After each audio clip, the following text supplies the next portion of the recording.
Welcome to the Dixie Doggers podcast. We're here to share knowledge and heritage. We hope y'all enjoy. Southern Cross. It's the best cut gear in the business. We run it on our dogs. Hit up Dave Williams at Southern Cross Cut Gear. Go to www.hogdoggear.com. If you're looking for Brahma and Brahma Cross cattle, Marc Rankin with the Rankin Ranch 38 Cattle Company, he specializes in them. He is the man for the job. He's based out of Oglethorpe County, Georgia, and you can contact him at 407-832-2077. If you're buying or selling land, farms, or hunting property, these folks know land. Phil Wilson with UC Hunting Properties, 678-791-3483. All right, everybody, here we go. One more time. Joe and Nate here with you, Dixie Dog Podcast, coming to you downtown from the dog pound, otherwise known as a shed in the backyard. We've had a really good response from people listening to Mr. Raymond Plummer and his episodes that he's done.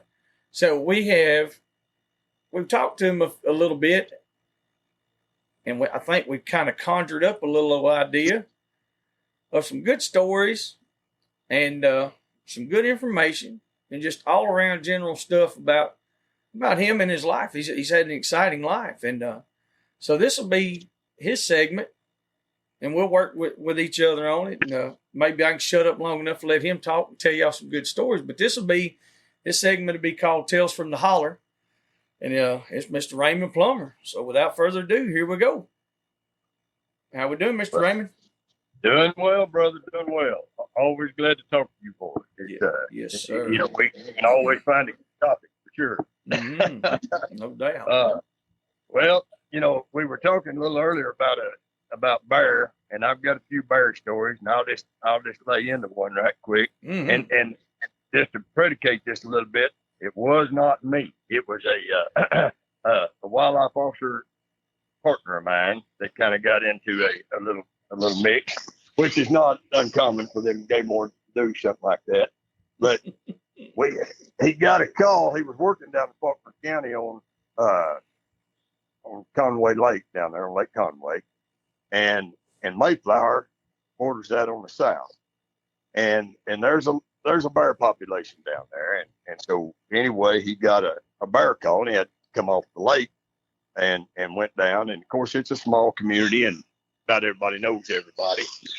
When he rolled up on the scene, he said there was a deputy sitting there in the car in front of the house that had made the call, and he wondered why the deputy wasn't outside the vehicle, and he got out and he walked up there, and the old deputy just cracked the window just a little bit and said, "Bears around back."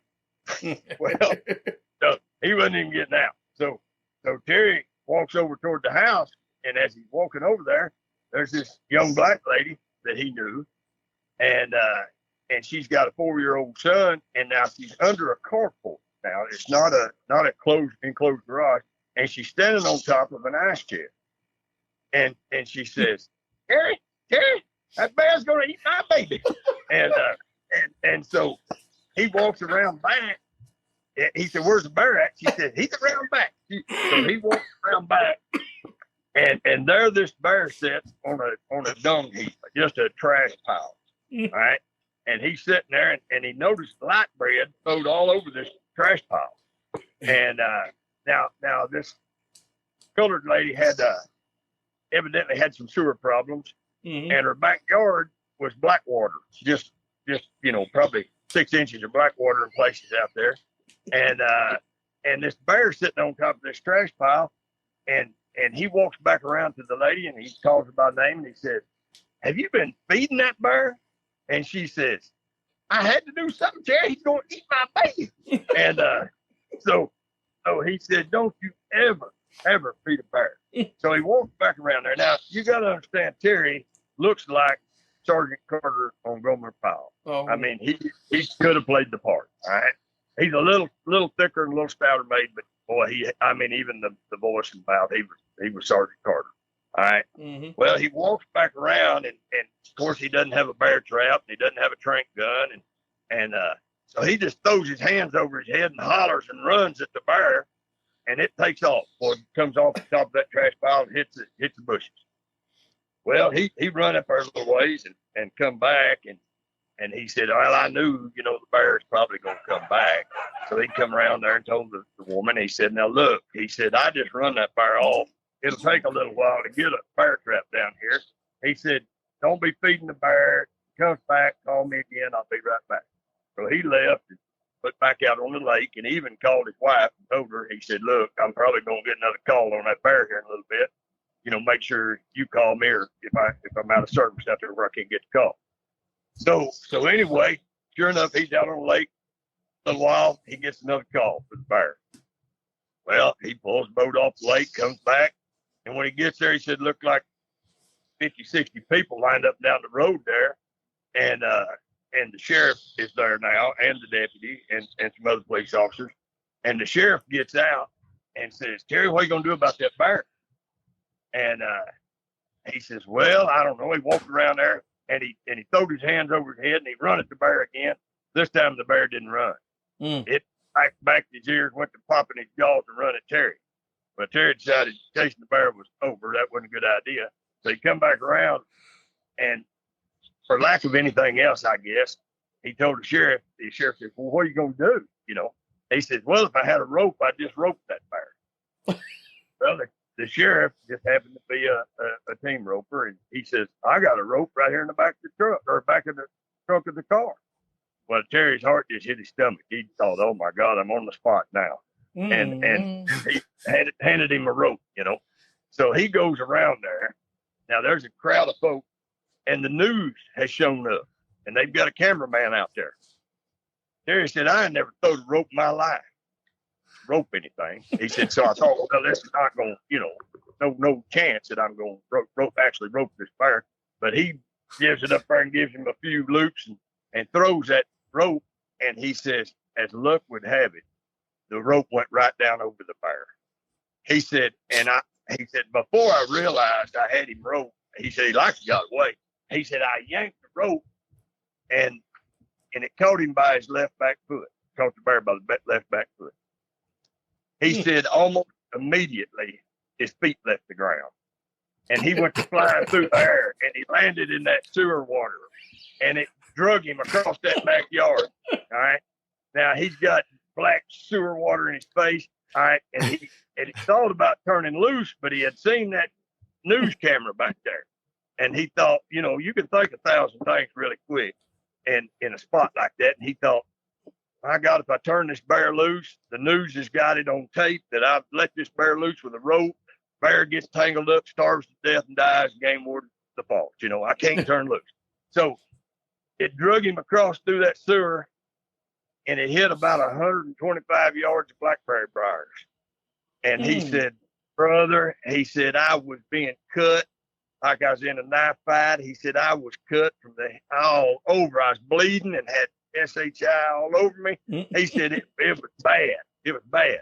He said, but I couldn't turn loose. He said, I just knuckled my head down and hanging on. He said, and about that time, I got slack in my rope. And he thought, praise God, that bear has stopped. And then he thought, oh no. And he goes to pulling the rope. The bear's coming at him. He got slack the rope. He said he jumped up from there and he bust out of that blackberry briar thicket. His feet ain't hardly touching the ground. When he runs through, he parts them people like the Red Sea, buddy. He come through there. And he said he realized something was off because the crowd didn't run, when he parted through them. And so after he got on the other side, he come back. Now he's got crap all over him. He's bleeding. He's mad. He's embarrassed, and he comes back to the edge of where everybody's looking. And that bear had seen all them people and went up a tree right there in the backyard, and the rope was hanging down. Oh. And he busts through the crowd and runs over there and grabs that rope and goes to yanking on that bear. And this old black man walks up to him and says, Sonny, says, what are you going to do if you yank that bear out of that tree? He said, I'm going to tie that sucker up. Well, the black man talked sense into him. He didn't pull him out right then, and they finally got a trank gun and the trap up there and got the bear out of there. But the moral of the story is, don't ever rope a bear. Yeah, ain't no doubt about that. My God, Oh, that's Lord. amazing. That's a Oh, good Lord. there. Yeah. Well, I've got a few more of them bear stories. I think I made it to one on one podcast, Yes, sir. but anyway, we've had some fun around that old stuff, and Yeah. and just talking about game warden stories, it's amazing, really, some of the stories that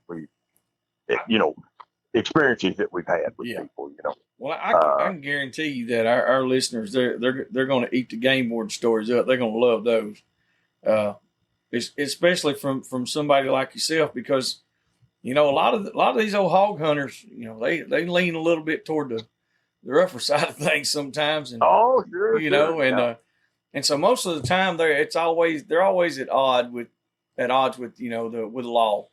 And so when you got somebody like yourself who's open-minded and is more of an open book about things, it's very entertaining to us, and like we can really appreciate that. Well, brother, here's the deal. I had an old game warden tell me when I went to work for game and fish. He said, "Son, you got to live somewhere, Mm-hmm. and you got to treat people with a little honor and respect during a contact."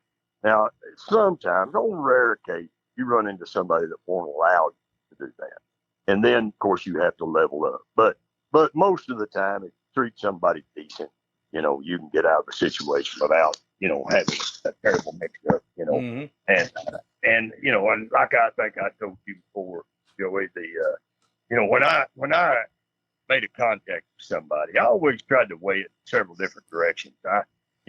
Having now, and I'll just go ahead and tell your listeners, I had a pretty rough old upbringing, and I've killed far more deer with a 22 and a light than I ever have hunting in the woods. I mean, I really have, Mm-hmm.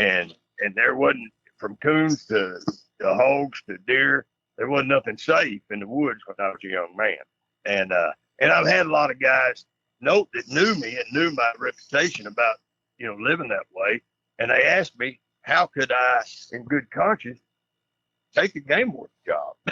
I said, well, everybody's got to grow up sometime. That's right. And and I was terrible at it, Nathan, Joey.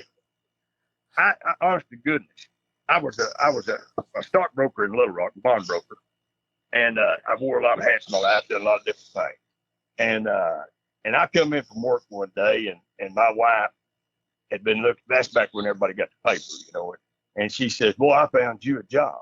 Well, it was back during the Reagan years, and I was making some money in the bond market. I wasn't looking for a job, and she said, "Oh, you'll want this one." And I said, "Oh yeah, what is it?" And she said, "Game warden." I said, "Let me see that." Yeah. And I looked at it, and they made so little money that I said, "Oh Lord, honey, I don't know." And she saw the salary. She says, "We can't live on that. We can't live on that." And of course, I'm getting kind of in line with this thing now. And I said, "Oh, baby, I think we can cut our cost and trim our budget a little bit. We might could actually live on that." "Oh no." And I believe, honest to goodness, it was a God thing for me to get the job to start with, because like I think I told you guys, I had never in my life owned a hunting and fishing license. Never bought one in my life. Yeah. I hunted and fished my entire life, and still do. But I was bad at it. We were white bass fishing down on the Arkansas River. Well, going to white bass fishing, my brother and his father-in-law asked me if I wanted to go over there. The white bass was running down below Lock and Dam 5, and I on the Arkansas River, and I said, yeah, I'm in. They said, well, we're going to stop over here at Jefferson and buy some bait. They said, you might want to go in there and buy your fishing license. Well, here's my thought on the thing, guys, and I was wrong. I was wrong. I had some wrong thinking back then. I like I said, we all grow up, or we should, over the course of time. But I told them, I said, look, boys, I said, I have not bought a hunting and fishing license my entire life, and if a game warden was to catch me, the ticket I would get would not add up to all the licenses that I have foregone buying. So I'm still, if he does catch me, I'm still to the good. So, And of course, I always knew the game too. If I got caught, I was just caught. But that was part of the intrigue for me too, is getting away with stuff, Yes. And but anyway, I told them I wasn't buying a fishing license, and they said, "Well, man, they'll come at you by land, sea, and air over there. What are you going to do?" And I said, "Well, here's what I'm going to do, boys." I said, "Them jetties, them rock jetties go out in the river."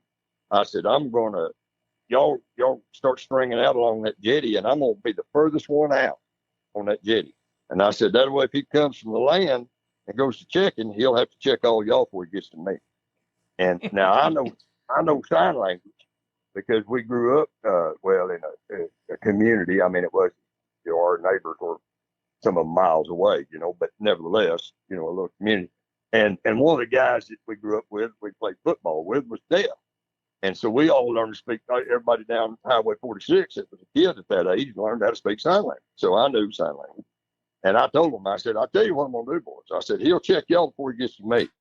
And I said, "When he gets to me," I said, "I'm going to start speaking sign language to him and poking him in the chest and going, boy, boy, and poking him in the chest." And I said, "I'm not going to even piss my pants.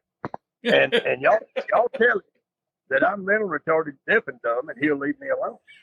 They said, "My God, you would do that, wouldn't you?" I said, "Absolutely, I'd do that." I said, "There's no game warden in God's green earth that's going to write a mental retarded, deaf and dumb person a ticket. You just, Yes.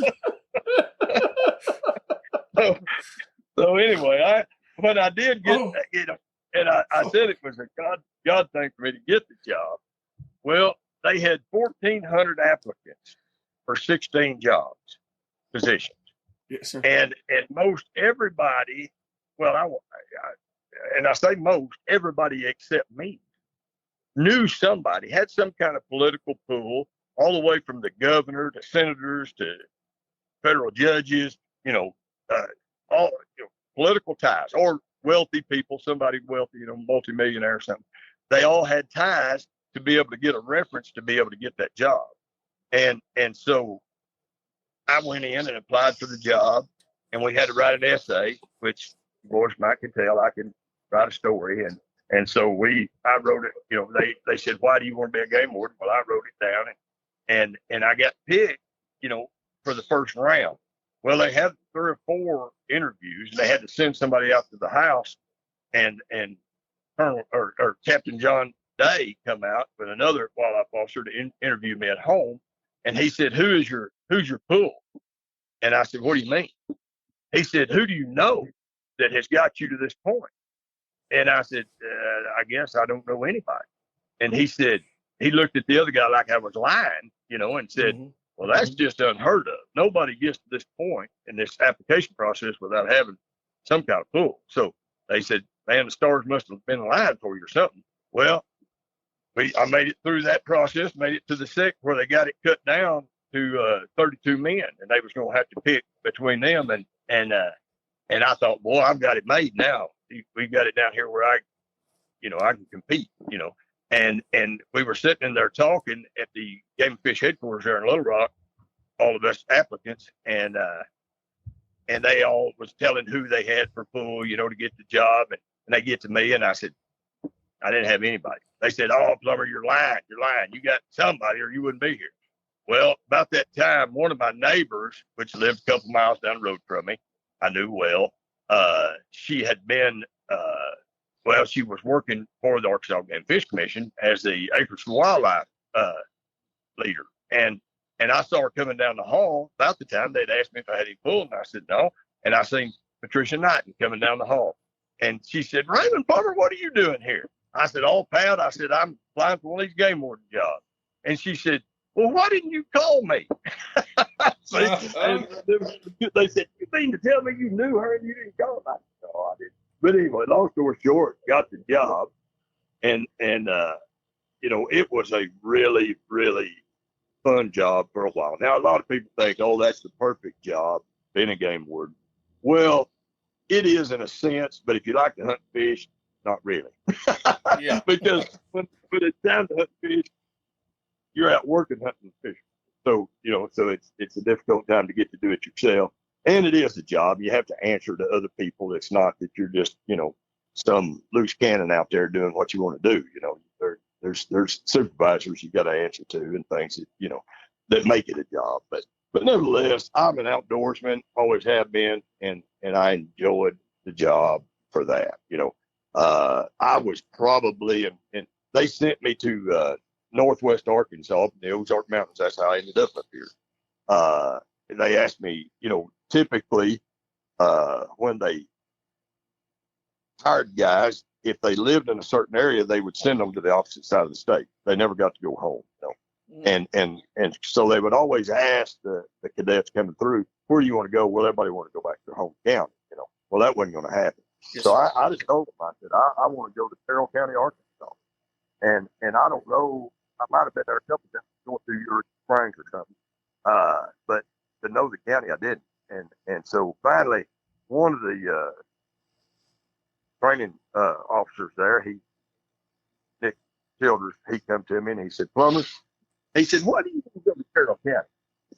I said, well, I've always thought about buying a place up in the mountains. I said, it used to be so destitute that if you didn't have a job, you couldn't live up here. And I said, this give me a state job and I'd be able to, buy a place. And he said, no, he said, I think it's because it's above the Mason-Dixon line. I said, no, I didn't got anything to do with it. He said, well, what if we send you to Decoy County, which both you boys know very well where that's at. And I said, well, I would quit the same day. Yeah. And he said, no, you wouldn't. You wouldn't quit. I said, try me. Mm-hmm. Anyway, I'm one of the few guys that actually got my desire about where I wanted to go and be stationed, And, yes. And they said, do you ever want to go back to Grant County, where I was from? My family's down there. I said, no, I don't ever want to go back down. They said, why? I said, well, I'd have to write half my family and all my friends tickets, and I don't want to do that. So I just stay where I'm at, Yeah. But and to when I made a contact with somebody, whether it was fishing or hunting or whatever, I always tried to look at it from 2 or 3 different directions. I looked at it from what the intent of the law was, not just the letter of the law. Yes. And then I tried to look at it from the violator's perspective. Did he mean to violate? Was there intent there, or was it an accident? He just didn't know, or whatever. And then I looked at it from my judge's perspective. And we had a split court in Carroll County, and I knew all my judges, and I knew basically what their thought processes were. And I would try the case right there on the scene. And if I could get it past he meant to do it, and he broke the intent of the law, not the letter of the law, but I couldn't get it past what I figured my judge would say, well, he got to walk free. And I've let a lot of guys walk, and they'd laugh and smile, knowing they was guilty. I knew they was guilty. And I just tell them, I'll see you again. And I did, so we'd work at it that way. And, and as far as, Arkansas is not like Colorado, where I think it's a felony to kill an elk illegally in the state of Colorado. It's a misdemeanor. It's not like you got grandma's head in the trunk, when you're out there catching too many fish, or whatever, so it's, you just weigh it for what it is, I called a couple of Hispanics one time, and I called a whole lot of them, and I speak a little Spanish too, and so anyway, I was driving over the Osage Creek, which is like I've said before in probably other podcasts, the creek, some of the creeks in Arkansas are bigger than the rivers in Oklahoma, Texas. Oh yeah, And the Osage is it is that. It's a pretty good sized creek. And when I come across the bridge on 221 South, I saw 2 Mexicans out there, or Hispanics.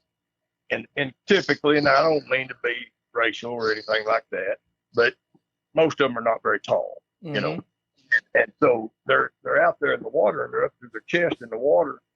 And when they saw me come over that bridge, they just froze, and I knew my hair went up on the back of my neck. I knew, they're down there spear gunning fish or netting fish or whatever.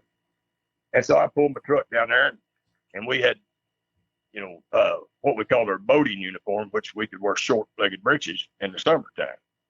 And so I had some river shoes, and I just changed my shoes out and got my river shoes on, took my duty belt off, jumped in the river, and up there I go to them.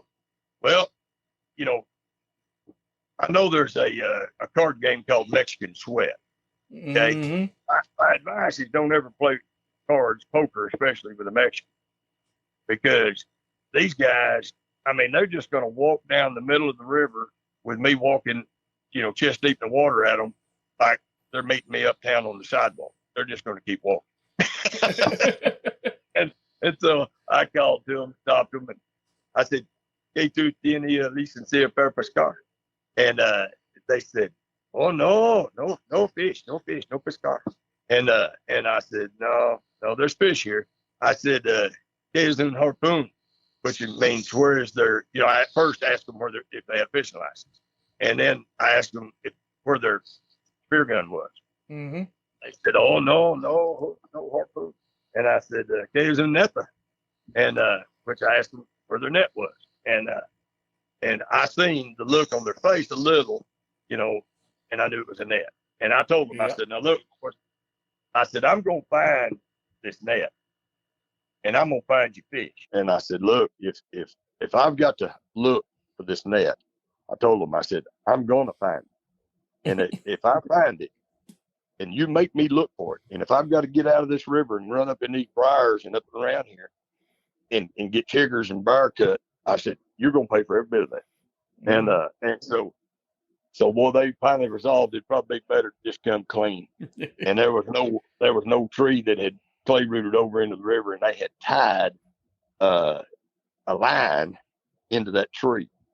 And I bet they cleaned up 2 miles of that river with it. And see, here in the Ozarks, these rivers are not like the rivers further south that are dark water and muddy water and teeming with fish. These rivers are clear mountain streams, and you can see the fish, and so you even have to fish it differently because they see you, yes. And so anyway, they had had killed every Kentucky, every smallmouth bass that was decent sized, probably for 2 miles of that river. My goodness. And they had such a stringer of fish. I bet you the stringer was probably 15 feet long at least. And there was so many big fish on it. And they were all dead. Okay. They'd killed them all. All right. And even if they hadn't have been from a spear gun, there were so many of them, the weight of them, that the mouth of one fish would go into the gill of the next one, and he couldn't gill. So, I mean, dragging them through the water like it, he wasn't long as all dead. Yeah, they're going to die. And so I told him, I said, "Look, I seen how many fish they had, and it kind of, I'm going to use a southern term here, and it's a hog hunting term too. But this is an old Arkansas hillbilly saying, they set the hair on me. And if you know what that means. Oh, yeah. See, if you get the water too hot when you're scalding the hog, and you're going to have to scrape him, if you get the water too hot, you'll set the hair on that hog. Yep. And then it's difficult to get that hair off that hog. Very much so. Well, so when they got me heated. That's what I'm saying. Yeah. And so I told them, I said, "I want you to drag these fish up out of this river." Now, one of them guys was from Guatemala and one was from Mexico. All right. And they were working for Holler and Tyson. Yeah. They worked at Tyson. Right? Yeah. And so 2 of those guys, that the weight of those fish was so heavy that 2 of them could not pull them out of the river. My goodness. Yes. And so I had to go down there and help them hoist all them fish out of the river. Well, I made kind of a spectacle out of it. I got them to come up to their truck up there, and I told them, I got me a little tripod, set it in the middle of the road, set my camera up on it. I said, "Now, boys, I want y'all to one get on one end of that stringer and one on the other, and y'all hoist them fish as high as you can up off the ground and smile real big for the camera."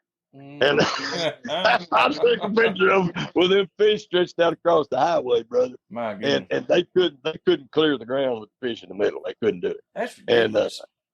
And so I told them, I said, "Now, boys, since you've done what you've done," I said, "you've hurt the resource." And for me, that was a kicker. It's something for a person to go down and catch a fish to eat. But I said, why did you have to kill so many? And they said they were going to have a Muy Grande party. They had people from California coming in, and they needed a lot of fish. Well, yeah, they paid more for that fish, brother, than they ever would have if they'd have went down to Walmart and bought it. They could have ate steak for that, huh? Oh yeah, and I could have took their truck, and I started to, and they begged me. They said, please don't take our truck. We've got to have a truck to go to work, and I understand that. I do, and so I didn't take the truck, but it very well could have.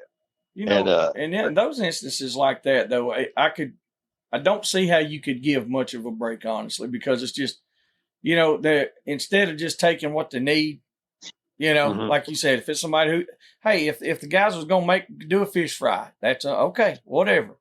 But to knock out that many fish and to hurt a resource like that, that's just stupid. There's a huge Hispanic population up around them Tyson plants in Green Forest and Berryville, Arkansas. Mm-hmm. And because when you come across, before Trump locked the border down, when you come across the border down there at Brownsville and at Matamoros, and Brownsville and Nuevo Laredo and some of the other places down through ports of entry across Texas, Mexico, there used to be big billboard signs when they come across the border. Trabajar un Tyson, Berryville, and Green Forest, Arkansas. So when they walked across the border, they knew they could go to work Tyson in Arkansas, and they came to do that, but I've let so many of them go. I didn't get after them. Matter of fact, I gave them a bigger break than I did most citizens, and the reason being is in their country they don't have laws like that. And they come up here, they don't speak English, they don't have a reg book, they don't even know they're supposed to have a license, and for the most part, most of them are down there to catch something to eat, and that's where they came from. They, we used to be that way in this country. People went fishing. Right. My grandmother told me that if it hadn't been for fish, they'd have starved to death during the Great Depression. They absolutely caught fish and fed the family, and so that's kind of where these people are coming from. And I'm a wild man in a lot of sense, brother. And my wife has been trying to domesticate me for about 38 years now, and she, I think, finally trying to give up on it. Yeah. But I went down to Kingsburg one time, and there was a group of Mexicans across the river, 13 of them, on the other side of the river. Now, if you catch, and of course, not being a game warden, but if game warden catches Hispanics down on the river, they're not just down there fishing. They're not just down there swimming or picnicking. They're fishing, 100%, 100% of the time. Okay, and so they'll take a Coke can and bend it in the middle, and they'll wind monofilament line up on it. They'll fill that Coke can with rocks, and they'll bend it in the middle, and they'll wind that up like a spool, and they can whirl that. They'll put their weight and their bait on it, and they can whirl that thing and turn it loose with their thumb like Bill Dance casting the bait caster. Yeah. And brother, and then if you come like me, the game warden comes, they'll just toss their can in the water, and of course it'll sink immediately full of rocks, Yeah. And then no fish. Well, I'm just the guy to go get the can, And so I seen them over there laid up, rubbing their belly in the sun over there, and they had them a little fire, and so I just took my duty belt off, put it in the truck, put my river shoes on, and put my ID in my teeth, swam the river. When I got to the other side, I said, I'm going to need to see some license, boys. And they laughed, and they said, no fishing, no pescar, no pescar. And I said, oh, yeah, you're fishing. And I went and found their can, and then that they'd been fishing with, and I seen fish on the grill. They're the remains, because they'd done eat most of it. There were some skeletons there, but they still had some jalapeno peppers on the grill that they'd made a makeshift grill there in the rocks. And I said, well, I see you boys just eat all the evidence. I said, and one of the older guys there, he says, I called him Papa. He says, you want a pepper? And I said, yeah, I'll take one. I said, give it here. And so he handed me one of them jalapenos, and I bit it about half in two, chewed up, swallowed it, bit it down to the stem, chewed up, swallowed it, threw the stem down. He looks around, he said, you want another one? I said, yeah, give me another.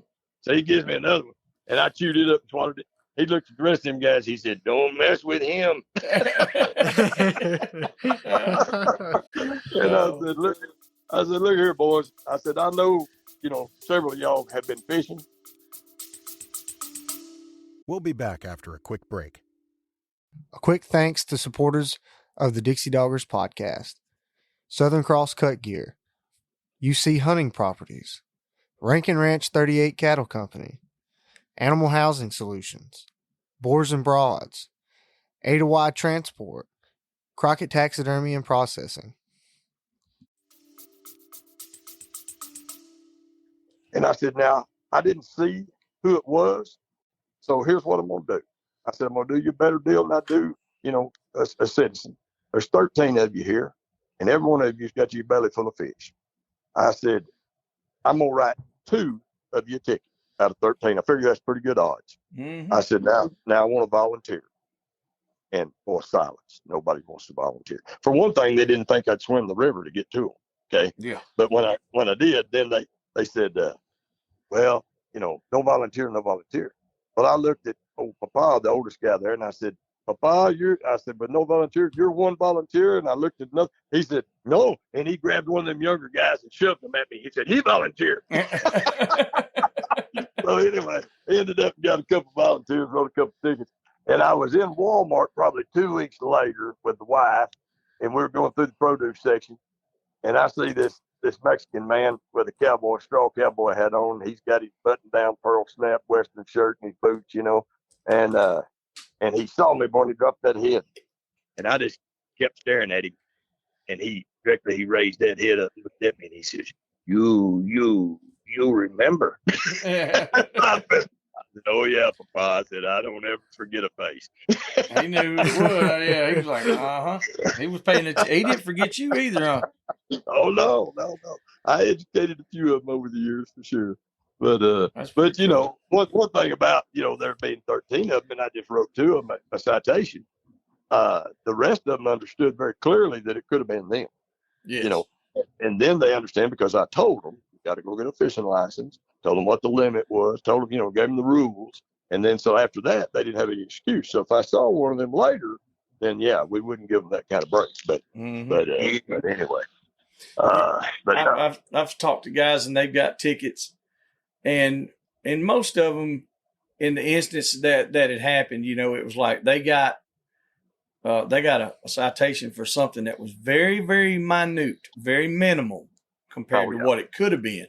And all they did was complain about it. I said, man, what are you complaining about?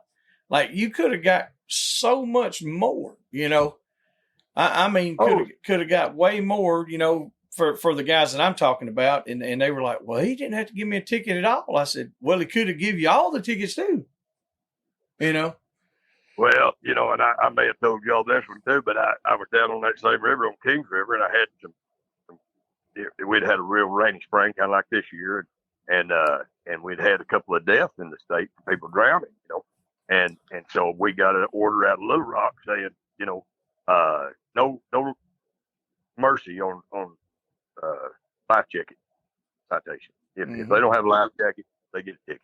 Just plain and simple.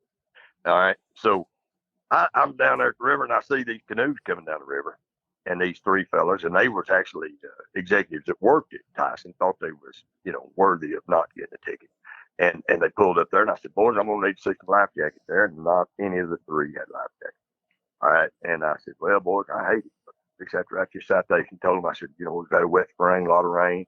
And I said, we've got people drowning because they don't have life jackets. So we've got to order, got to make the life jacket, stick. So anyway, I called them over the truck, and I was parked pretty close to the river down there, and I was barefooted because I just went down the river and checked some other guys, and come back and took my river shoes off, just about to put my shoes back on. Well, a lot of people in Arkansas, and probably all across the South, think that it's illegal to drive barefoot. And I've heard that my whole life. I have too. It is not illegal, brother. I'm just here to tell you. So anyway, I'm barefooted as a duck, and I'm sitting in the door of the truck, and I've got the truck door open there, and these guys standing there just boom, boom, boom. And I'm I got their IDs, and I'm starting to write a citation. One of these old boys, he says, I'm mad. And I said, yes, sir, I understand. I said, I wouldn't want to get a citation either. I said, it's just like lighting $100 bill on fire. It's just a waste. And he said, no, you don't understand. He said, I'm mad enough to whoop your beep, beep, beep. Yeah. Yeah. And brother, hey, I laid my pen down on my citation book, turned around, throwed it in the seat, stood up. They stuck about a half a step back when I stood up out of the truck. I snapped my duty belt with my gun on it and all my, defense stuff, throwed it in the seat, locked the door, and slammed the door of my truck. And I backed all three of them big boys up the water, put them back in the river. I said, if you want a piece of me, climb on. I said, but I will not be threatened in the course of my duties. Yes, and, so they decided they didn't want to fight, and they all sure enough got a ticket. Well, the next day I get a call out of Little Rock. Colonel and the captain called me on the cart. And so I go, and they said, Plummer, we got a complaint on you. I said, well, imagine that. And they said, we heard that you was down on the river yesterday and threatened to whoop 3 old boys. Is that true? And I said, that's a fact. They said, we figured it was. And they said you was barefoot. And that was illegal to drive barefoot. I said, well, you're a law enforcement officer. You ought to know better than that. I said, find me the code. There is no such thing. They said, well, yeah, beyond that, that was one of their complaints. They said, but another, they said you took your duty belt off and locked it in the truck. And I said, yes, sir, I did. They said, we figured. They said, we figured. They said, now, look, Plummer, we give you that for defense, to keep you safe. And they said, if you're locking that thing up in the truck, it's not going to do you any good. And I said, well, look here, fellas. I said, I've grown up my whole life running with boys that, hey, I've had pop knock put on my head before and lived to tell about it. I said, but you piss me off and I pull that gun and shoot somebody, they ain't no taking that back. Mm-hmm. And I said, and them 3 boys wasn't none of them armed, and I didn't figure all 3 of them could whoop me. I said, so if they did get it done, I would have lived through it. I said, but if they pissed me off and I shot one of them, you can't take that back. I said, so the best place for that gun was locked up in the truck. And yeah. They told me, they said, oh, God, don't ever do that again. Don't ever do that again. I honestly, I think more law enforcement officers should do that of all kinds. If they was raised rough, or even if they've got a temper or something like that, hey, if it's going to you can't take it back. You can't, once you shoot somebody, they're done. You kill somebody, it's over. Well, Joey, I tell people, a lot of people are born with talents. Some can sing, some play piano, play guitar. I mean, they got talents. I guess my talent would be, you don't want me shooting at you. Yes, sir. Because I just grew up with a gun in my hand, and like me and you talked before, God, even when I was just a sprout of a kid, I'd buy a 22 bullet by the brick, buddy, and we shot guns. That's what we done, mm-hmm.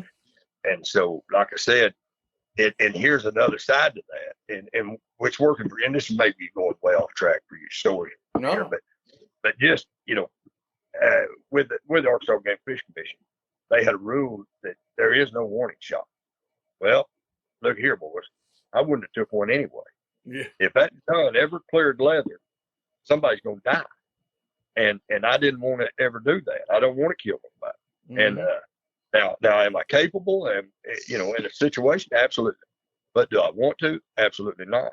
I'd rather make it through this life without having something like that happen. And well, I'll give you an example. We had a young officer coming into Madison County down Huntsville, down below us down there. And we was having a district meeting one time. Some of the old heads is kind of giving the young guys, rookies, a little hard time, and this boy's name was Rusty. And they asked him, they said, Rusty, how many times did you clear leather this last year? And he goes to counting on his fingers, and he said, 7 times. And I said, Rusty, you mean to tell me that you pulled your gun and poked it in somebody's face 7 times in a year? Mm. And he said, oh, yeah, Plummer. He said, I ain't like you. I mean to go home to my wife and kids at night. I said, well, look here, son. I've had a career of it, and I have never pulled a gun on anybody. And never wanted to, never desired to. Now, wow. Mind you, if somebody was flinging lead at me, oh, they better be bobbing and weaving, brother. Yeah. It's different. It's a different deal. Oh, yeah. Right. But but I just never, thank God, I never come into anything like that. Yes, you know. And I've arrested some pretty gnarly old individuals. I can only imagine.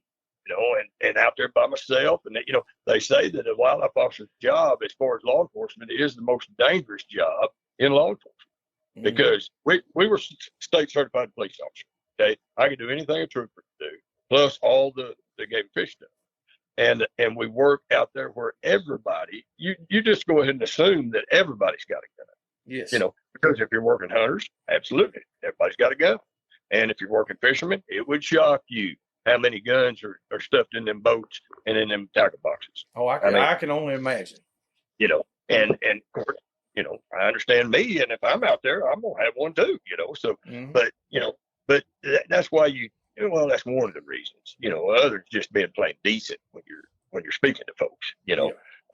But I swam the river on another occasion. They thought I was Andy Griffith down at Carroll County Jail.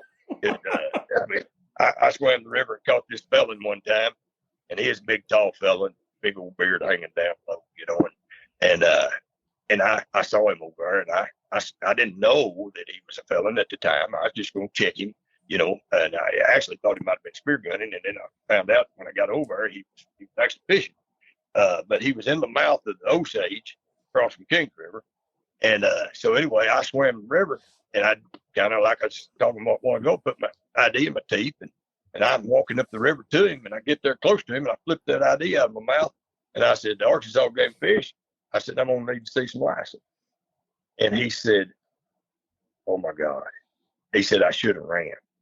I said, "I'd have caught you." He said, "Funny, you don't look that fast." I said, "Funny, I am."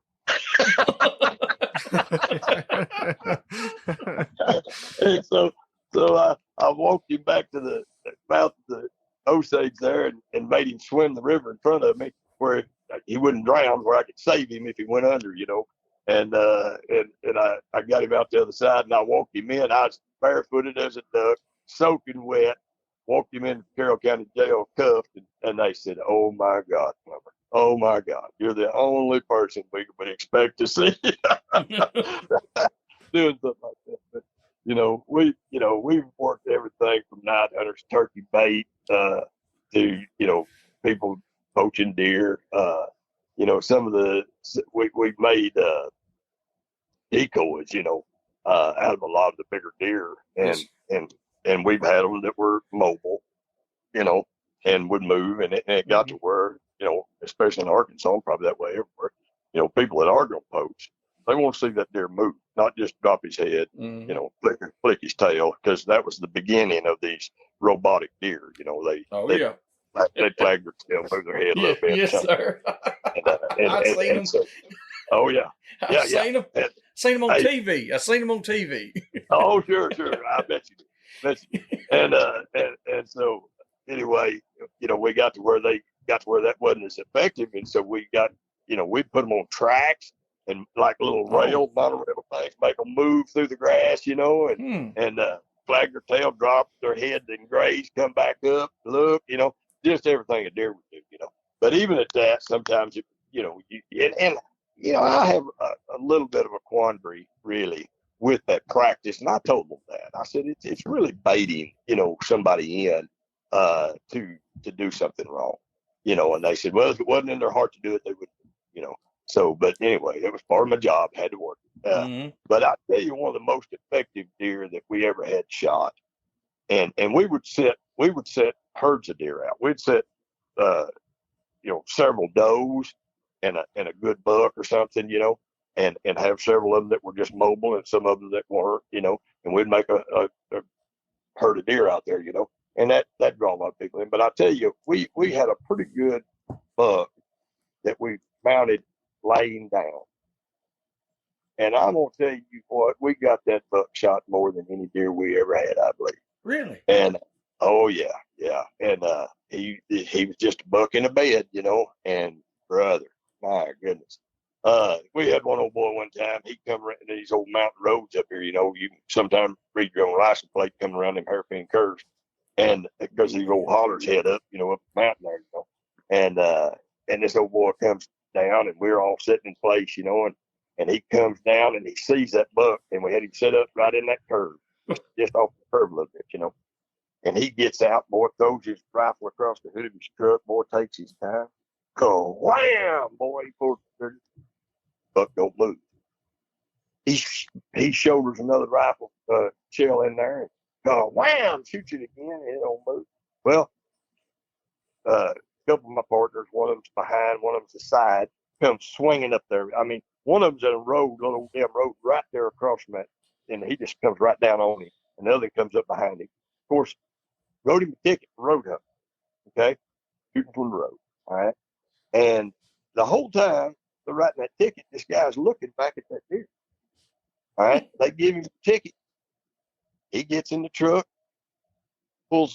starts off, goes around the curve in plain sight, around the curve. The officer backs his truck up to the hiding spot. Both of them does, okay? He sees them do that, and then he drives around the curve, gets out of his truck, walks across the ditch, go wham, and shoots it again. Oh, my Lord. This is no joke. I was fixing to ask you, who was the dumbest person you've ever had shoot at a deer? Never mind. That would probably qualify. I'm dead serious. I was sitting there thinking, I was going to ask you, it's like, now who's the biggest dummy you ever had, to do it? That sounds like a winner. Well, we had an old boy steal a decoy one night, and he was drunk, but he had sense enough to know it was a decoy, Mm-hmm. and he stepped out and grabbed that thing, threw it in the back of his truck, and took off. And we had to run him down, catch him, get the decoy back. Oh yeah, hey, them decoys will get you. My brother-in-law, and I shouldn't say his name or none of that, for different purposes, but his name's Brandon Piper, and he jumped a fence and put an orange hat. Him and a couple of other boys. Let's put it that way. I don't know which one of them done it. I rephrase this whole story. Well, they jumped a fence down here in Mulberry, and they knew us as a mechanical deer out there. Uh-huh. One of them got a ticket the night before or 2 nights before shooting at it, and that deer was down there. So they go down there, and he takes his orange hat. He goes out there and puts it on that deer's head. Oh, my. Oh, by the time they jumped the fence coming back, they was flogged. Oh, my. I said, you got to be the dumbest son of guns I've ever seen.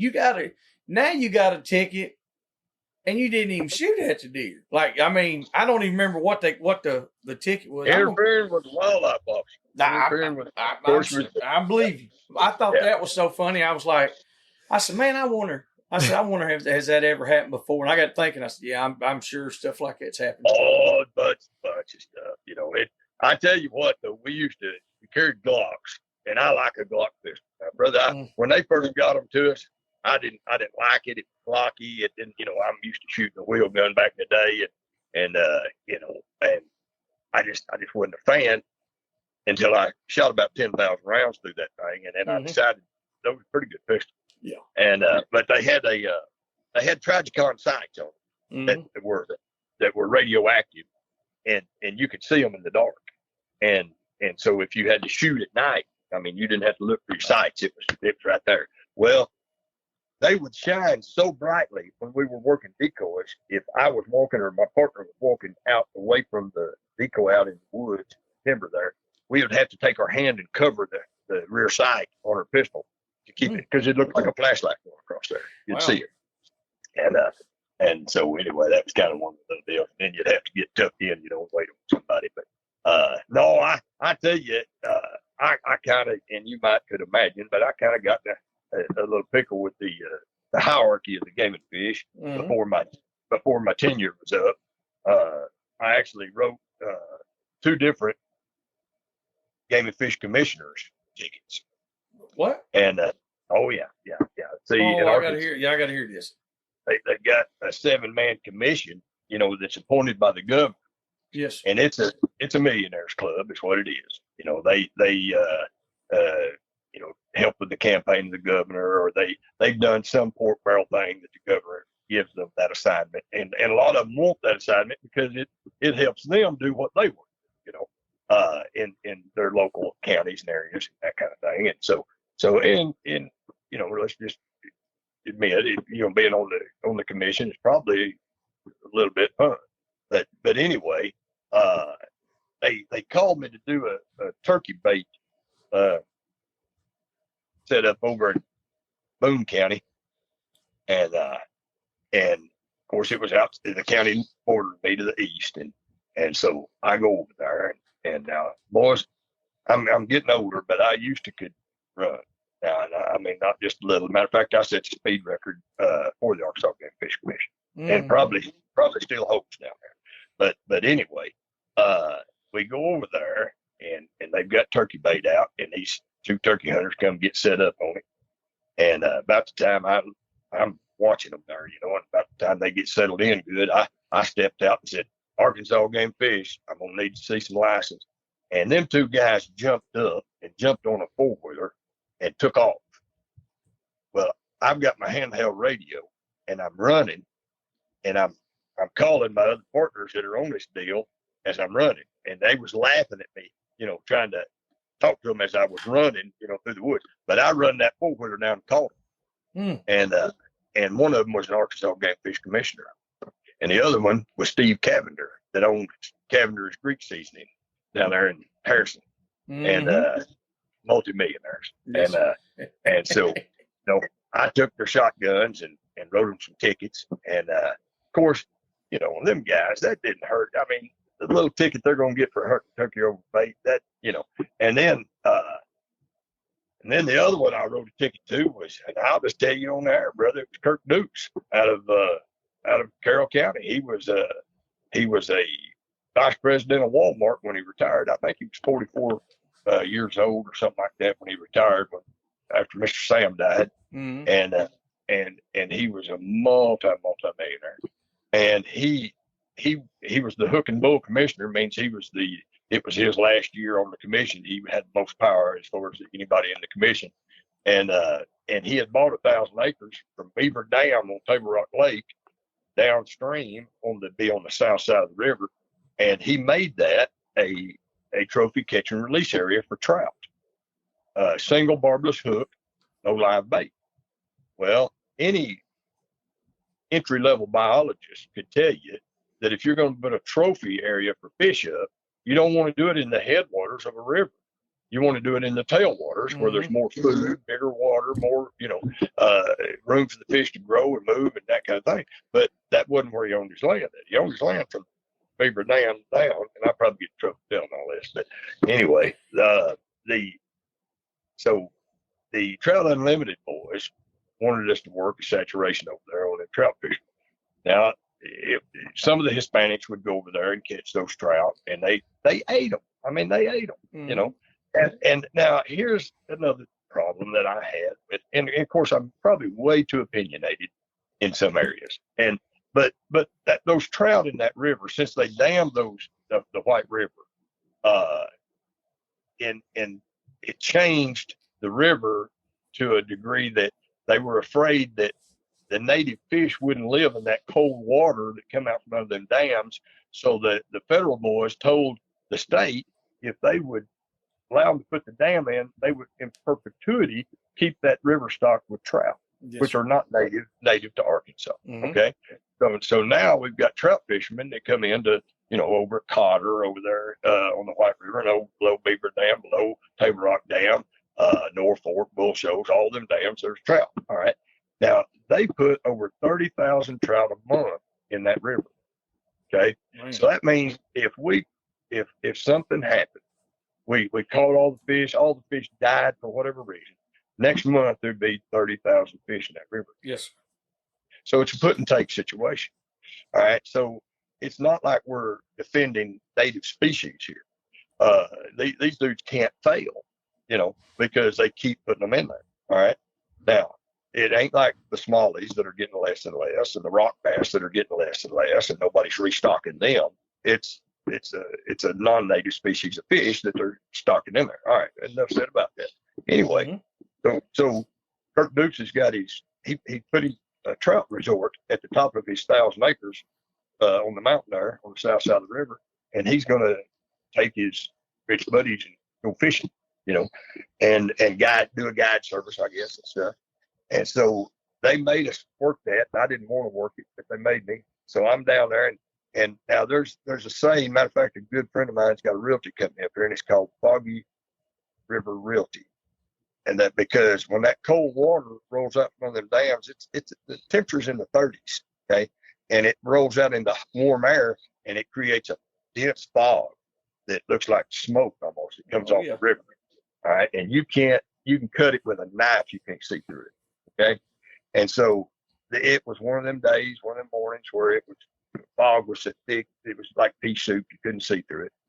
And I hear a truck coming down the mountain on Kirk's side of the river. Well, they weren't ginning at the time, and the river wasn't very wide. And so I found me a big old boulder over there, wet with water, green moss on it. I just sat down on that rock.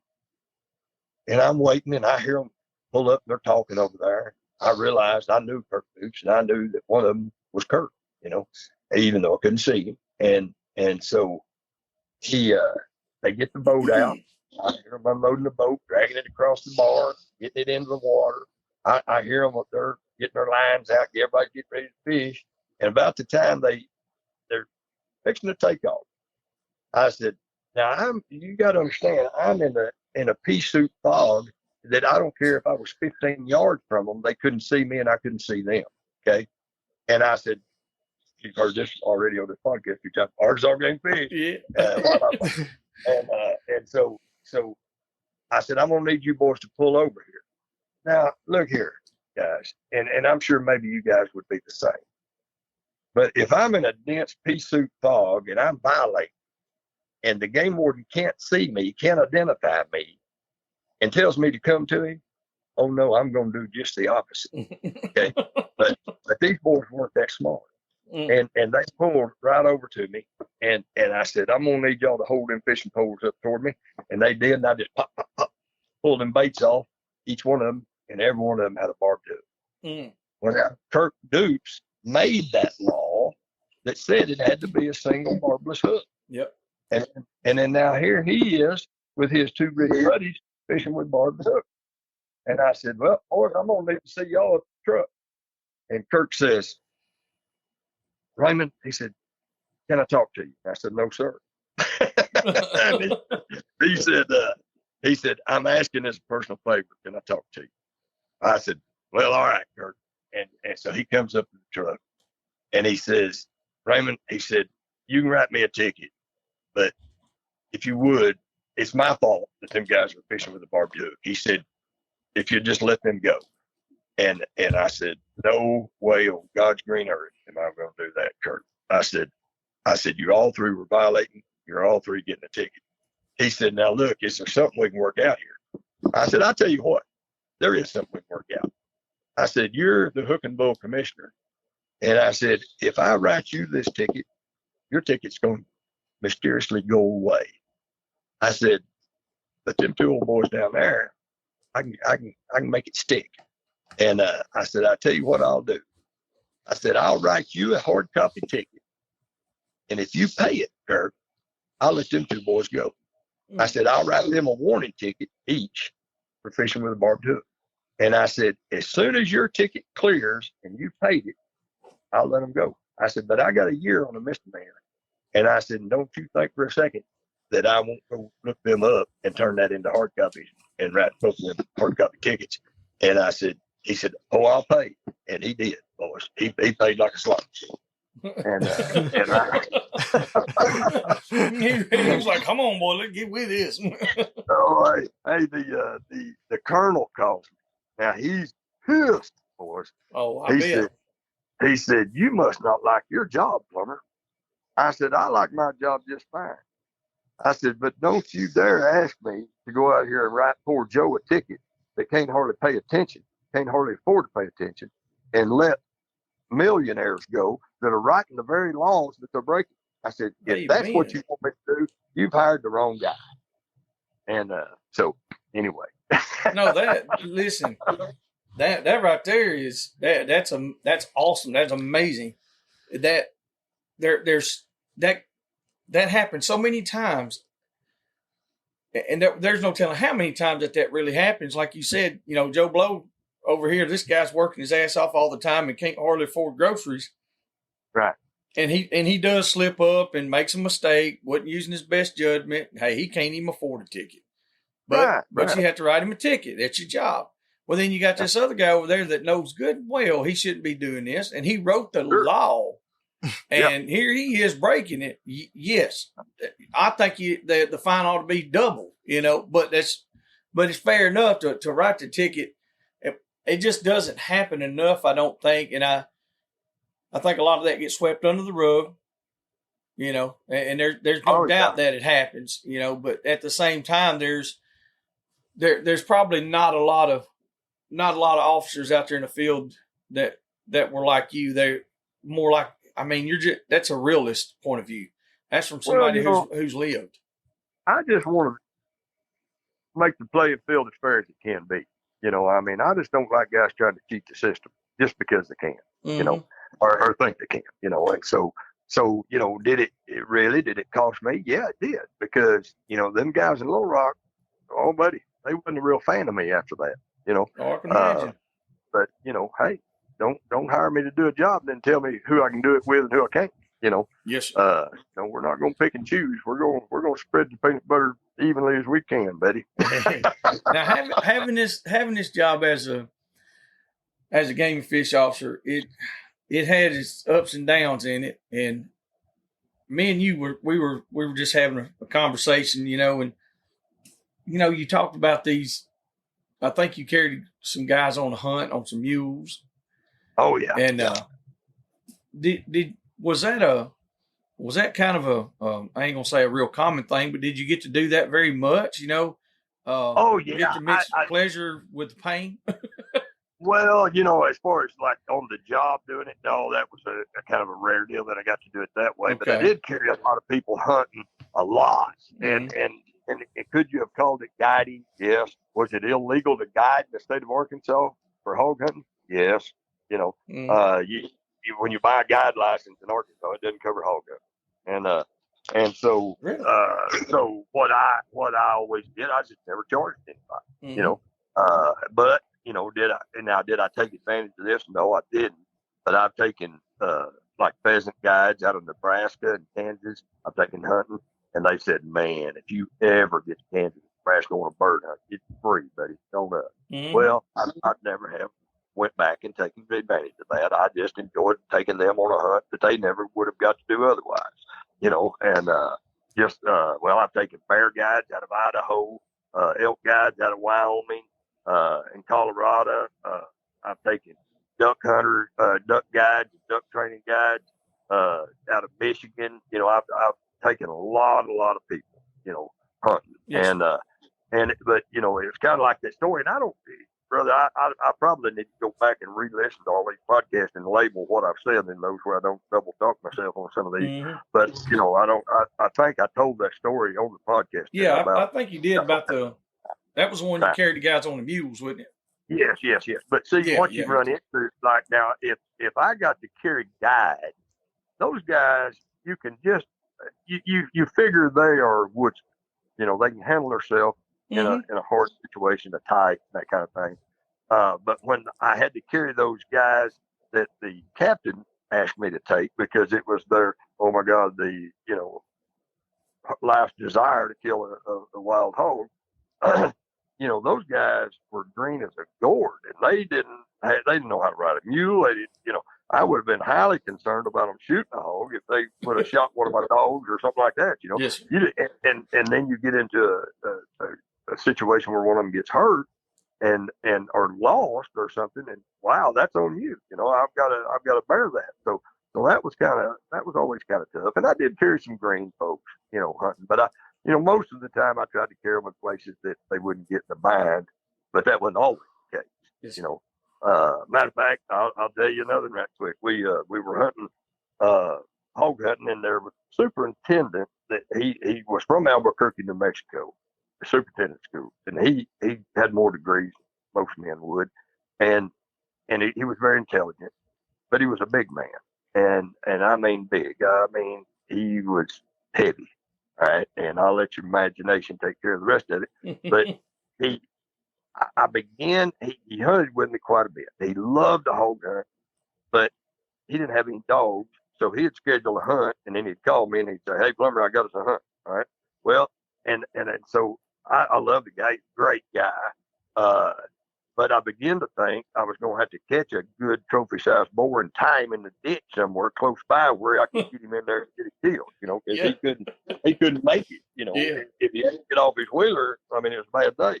And so anyway, well, I killed or I made a boar hog on a bluff, about 200-foot tall bluff off of Beaver Lake one time, and the dogs had him bayed, pushed right up to the edge, and the guy's name was Keith Lamb, and Keith was trying to climb down at the end of the bluff. There was a slope where you could access the top of that bluff, and he was trying to climb up. Well, I was already standing at the top of the bluff with the dogs, and they pushed that boar hog off the bluff.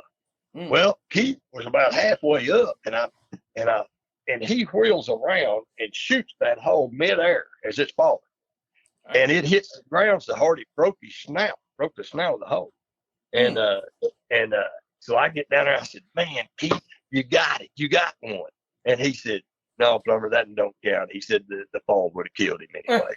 I still on the hook, and so I took him and his son. His son was an executive for Don Tyson, and he traveled the United States and was very high up in Tyson. And he visited all these plants, and if they had problems, he helped them fix it, whatever. But anyway, he told his daddy that he would like to go with us one time, and so I actually was one of the few guys that got to hunt. Well, I am going to get myself in trouble. I was one of the few guys, probably the only guy that I ever knew that got permission to hunt Johnny Morris's land, the Bass Pro land. Yeah. Now, Johnny Morris had 10,000 acres in Arkansas and 10 in Missouri that was together, and Dogwood Canyon was in that. Okay. And now I didn't get to go deer hunting and that kind of stuff on it. I didn't want to, but I did get to go hog hunting, help him, whip the hogs off of his place a little bit. Yes. And so anyway, we had went up, and I had Keith Lamb and his son Charles with me, and we went north of Blue Eye, Missouri there, and met up on a piece of that one of them Bass Pro farms, and it borders the lake over there, Table Rock, and I had them two boys with me, and I kicked out. Well, a little bit of a story here, boys, but I had that old blue boy dog with me, and I had a dog I called Tiger, and his registered name was Yellow Tiger. He was a yellow Catahoula. Now, boys, I mean, he wasn't buckskin like a lot of your blackmouth dogs are. He was yellow like a yellow crayon, and had black brown stripes on him, and I called him Tig, and he would catch on command. Now, he'd bay a hog all day and all night, but if I told him to catch him, bam, I mean, he'd catch a hog just like that. Well, we bayed a hog right off kicking the dogs out. And the farm manager is still up there on his flatbed truck. He's waiting to see. He will see one of these hogs. Well, the dogs fell bayed down. Of course, these old mountains, they're calf-based slopes, and it was steep going off that mountain there where them dogs had went down, and they just fell bayed right to the bottom. And I had two. I had a plot hound, and I had my tiger dog, my blue boy dog, and they had bayed that boar. It's a big old boar. Had bayed him up underneath a waterfall, and so I go sliding down there, and I'm ahead of Keith and Charles and all the bunch. Ain't nobody down there, just me. And I get down there, and I see that boar standing below that waterfall. And I'm probably 12, 15 foot above him there, and that tiger dog was baying the old hog really close, and that boar jumped out. Now I had a cut collar on old Tig, and he run a tusk underneath the collar and cut old Tiger's jugular vein. I mean, bam. I mean, he jumped out and hit him, and it happened so fast. Of course, you boys know, how fast it happened. Yes. And when he hit that dog, and that tusk went under that cut collar and cut that jugular vein, it just sprayed blood. And his whole front, his shoulders, his feet, everything. And every time his heart beat, just spraying blood. And he says, yeah, yeah, yeah, and just passed out Oh right there. He man. barked 3 times and fell out. Well, boys, I'm pissed now. I said, you just killed my dog. Well, so I move and that boar hog sees me and he blows out of there. Well, that blue boy dog leads with him. Now, that blue boy dog would not quit. There was no quit to him. If he ever got hooked on a hog track, son, you'd see the hog. He may be a long way from there, but you're gonna see. All right. And so he left out of there running down that holler. And I jumped down there and grabbed the old tiger dog and throwed him over my shoulder. Well, now I'm going to be a little descriptive, guys. I had blood running down the crack of my butt from him running down my back and running down the crack of my butt as I'm trying to grab saplings and pull my way back up this mountain. All right. Yep. Now, had to come through a gaucho barbed wire fence about halfway up. That was a real deal. But I got through that and I made it on to the top. I got down there and blowed that hog out of there and got my dog there to kill and got back to the top of the mountain before Keith and Charles ever left the truck. Dang. All right. All right. So they're standing up there by the truck and I come up there and I've got this lifeless dog and I flopped him down on that farm manager's flatbed there that works for Bass Pro. And he said, boy, he killed your dog, didn't he? And I said, yeah, it looks that way. And then I get to looking and he's still faintly breathing. And I thought, So I grabbed him up. It's cold weather. And I grabbed him, put my coat around him, grabbed him up, put him in the cab of the truck and turned the heater on, turned the heater on. And we're standing there talking. Now, guys, if the dog was bait, I wouldn't have been standing there. But he left out and I'm tracking him and he's leaving. Boy, and I mean, he's moving. And down that holler, bringing that boar hog out there. And so I'm trying to figure out which highway I need to get on to get closest to him over there. And we're there probably 15 minutes. And I turned around and looked, no tiger dog standing up in the front seat of the truck. Oh, his blood pressure dropped enough that clotted. Yeah. And after it clotted, man, he stood up. Well, obviously he didn't get to go hunt the rest of the day, but he did live. Well, and I wouldn't give you a nickel for him. I figured he was dead, But he lived. That dog lived till he was 14. Didn't have a tooth in his head, and still bait hogs. But one of the rare occasions, one lives that long. But anyway, we went on when I figured out that he was going up toward Highway 13, going toward Timberland City there, because the way that farm lays, there's 2 highways, one on each side, and so I just didn't know what. Begin with, which side we was going to end up on, but he ended up on 13. Well, he run that hog about 3 miles up there, or a little better, and bait him. Well, he was just off of the Bass Pro property. All right. Well, when we're driving down the road and I've got my tracking unit hanging out the window, and I said, he's right down in there, boys. Well, we was just off that Bass Pro property, and I said, I don't know who owns that, and I'm a game warden still in the state of Arkansas, but I'm in Missouri hogging it. Them goers used to ask me to come up all the time and help them with their hog problems, and I was more than happy to do it. All right. Well, so I'm got my beep there, and he's down in the holler, and I said, well, I don't know who owns that place. I don't know if we need to just go strolling in there. Well, Keith Lamb told me, he said, oh, I know exactly who owns this place, and I got permission to hunt this place. He said, let's go. And I said, are you sure? Oh yeah, yes sir. Well, they had. Charles and him had 4-wheelers on the back of their trailer behind the truck. Now, and like I told you in the previous podcast, you don't get to ride wheelers very much up here in these hog yards. Mm-hmm. A little ways, and then especially if you're hog hunting, you're going through some bluff or something rough that you can't get a wheeler through. So anyway, but they had brought them, and so they go over to the gate and just open the man's gate, and they drive out across the ridge, and man, we drove right up, and there was a box canyon down below us down there. All right.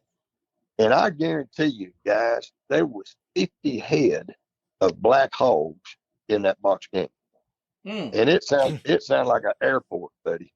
With all them hogs, And so Charles and me and Keith, the Lamb, the big guy, we get off and we go down the mountain. Well, when we come to the head of that box canyon there, them 2 dogs is holding 50 head of hogs in there.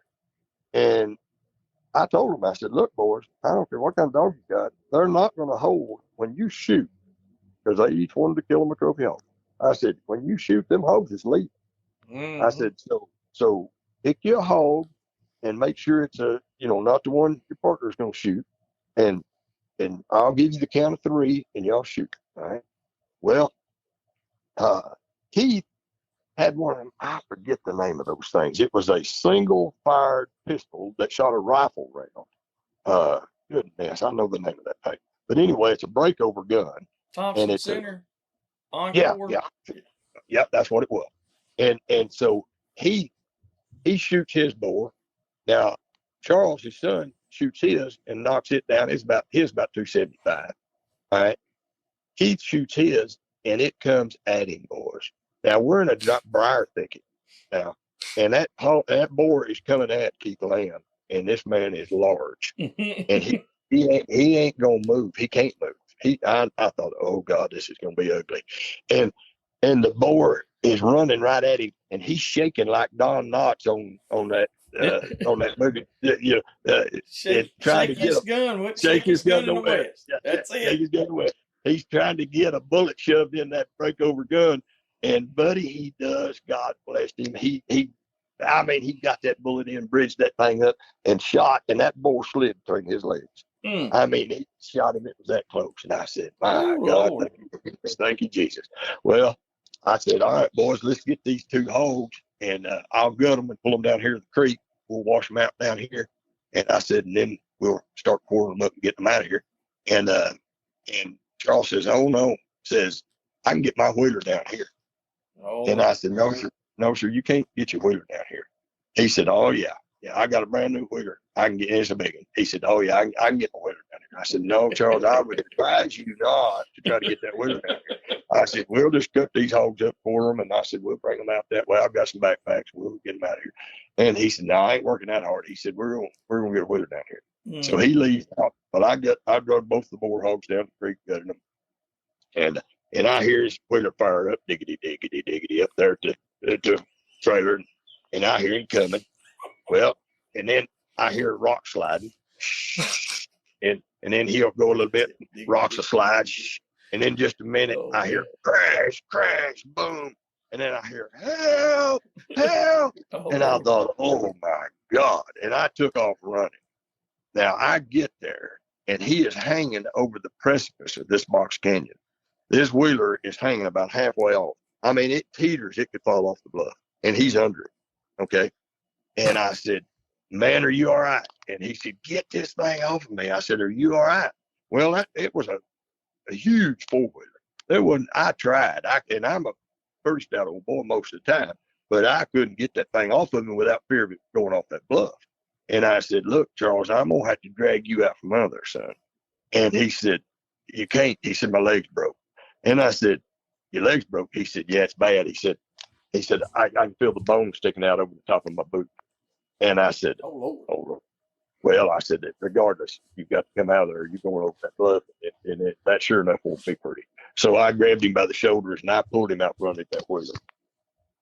Well, I get him out, and it was just it was broke, but it wasn't sticking out. He thought it was, but he couldn't see it. But anyway, so now this gets hairy. This is what happens when you bring greenhorns hog hunting with your boys, especially in these mountains. All right.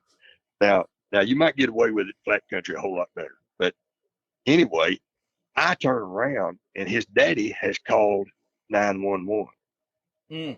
All right. Now we're almost at the top of the mountain there. I mean, I could have got him on up to the truck, but no. Here comes the search and rescue, the helicopter. Oh my God! The cops and all that, and it got ugly, boys. I bear myself. I lay myself bare talking to you guys. I mean, because I'm not going to lie to you about what happens. Yes. I mean, this is what happened. All right. So they come down with the Furno and they put old Charles on it, this search and rescue team, boy, and they take him up out of there.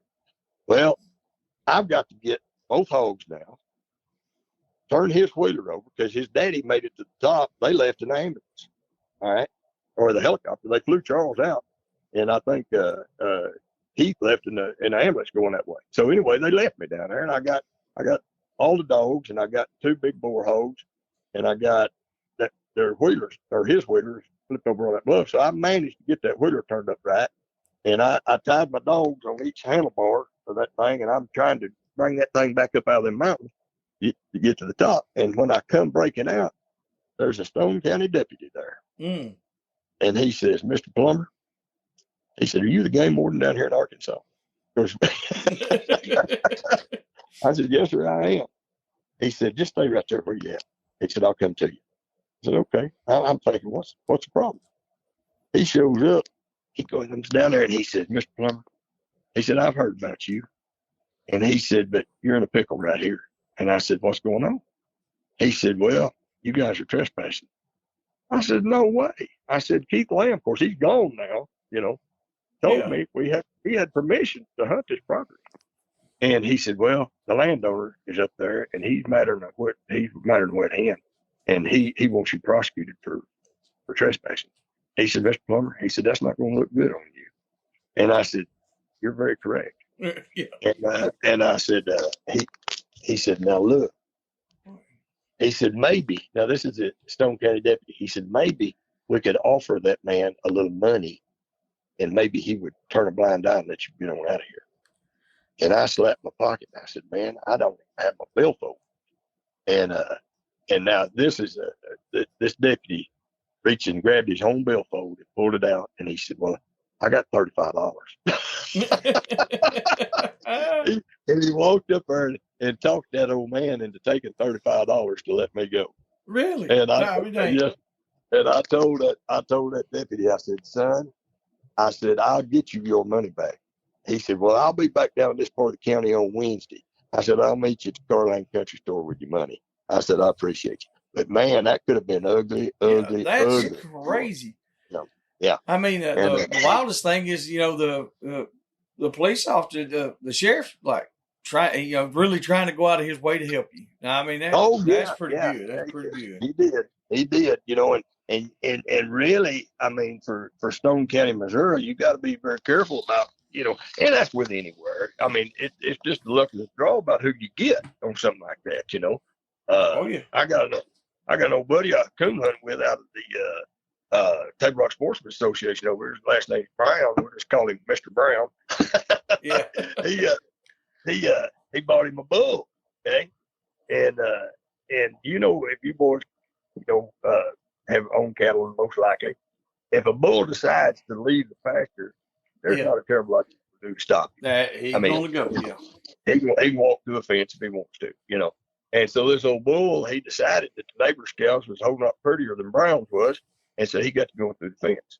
Well, old Brown go over and get him, bring him back. He done it several times, and just at will, he'd tear through the fence and go over.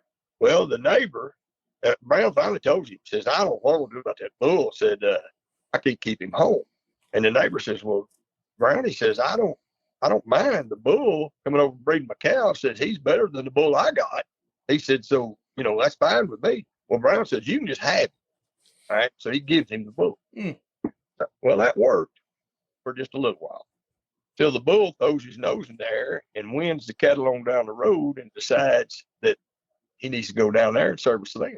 Mm. Well, then this neighbor calls old Mr. Brown back and he says, Mr. Brown, he said, your bull has just tore through the fence and went down to the neighbor's place. You need to go get him. Yeah. Well, so Brown, he's mad. He's tired of this.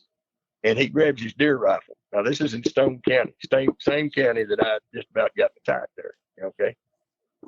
He goes down to the side of the road down there where that bull's in that other pasture. He gets out, parks his truck on the side of the road, gets out, walks across the ditch, lays his deer rifle across the T-post, and draws down on that bull and go wham, buddy, shoots him right between the eyes, kills the bull. Mm. All right.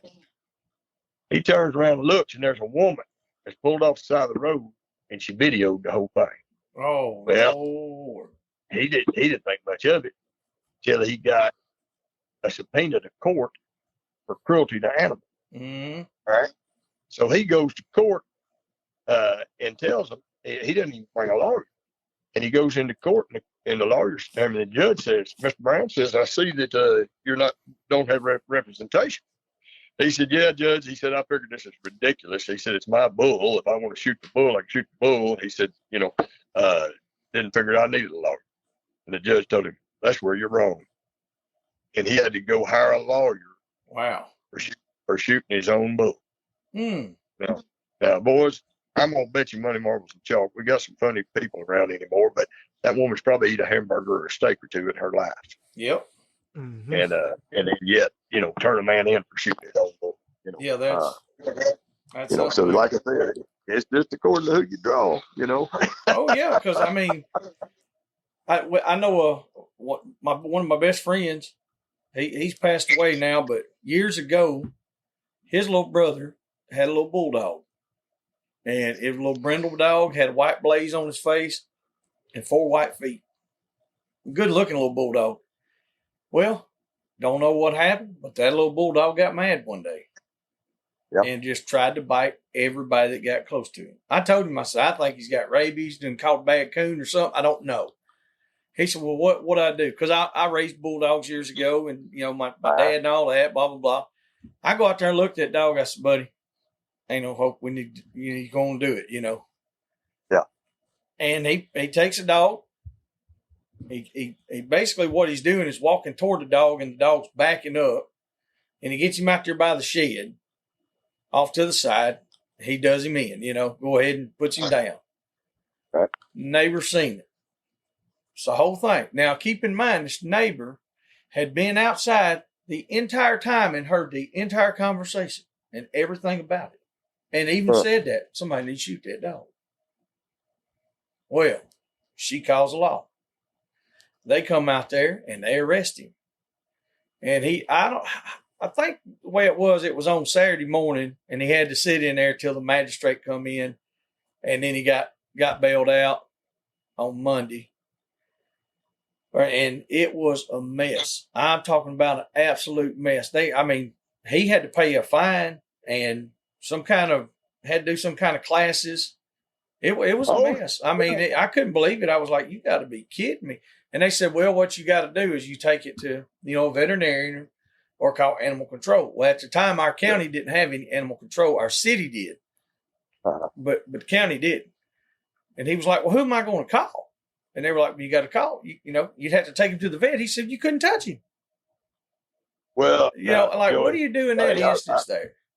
I raised king bred bulldogs back in the day too. Had 55 head of them at one time. Mm-hmm. Okay, back in the day. All right, and what most people, and I know bulldogs have a bad name, and for the most part, I tell people, you got to handle a pit bull like a loaded whip.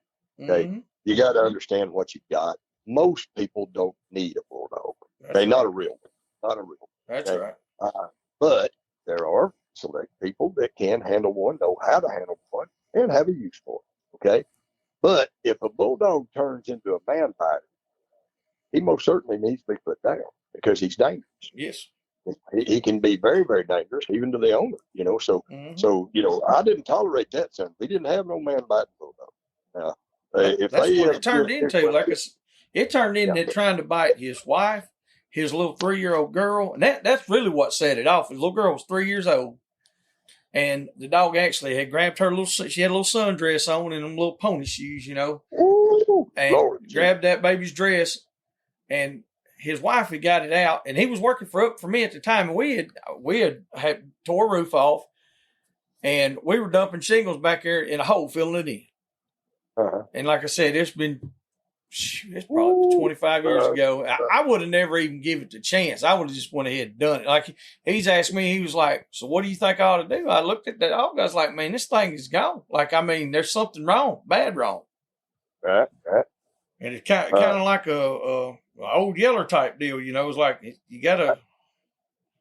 Well, and that's for me, and I'm an old country guy, but that's part of animal husbandry. You have to understand when there's certain occasions when an animal needs to be put down. Mm-hmm. And if you hadn't got the cojones to do it, you need to go do something else. Yeah.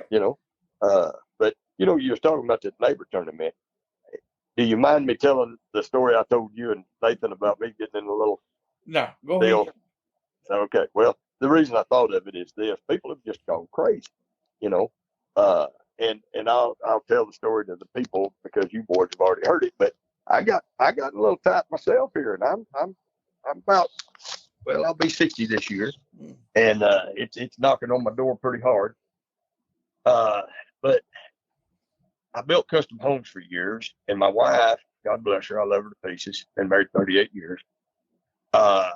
She's used to living in a pretty fine home. I've always kept her in a pretty nice house, and been God blessed to be able to, you know. Yes, sir. And so what I'll do a lot of times is I'll build a house and we'll live in it long enough I don't have to pay capital gains on it, and then we'll flip it and sell it. And I'll go buy another farm and we'll build another house and we'll do it again, you know. And we've done that several times in our lives. And in the meantime of building these homes and sell them, you got to have a place to stay. So we'll go into a rental. Okay. So my oldest son had the Plummer group up here in Springfield, a real estate company, and he wanted me to come up and help him.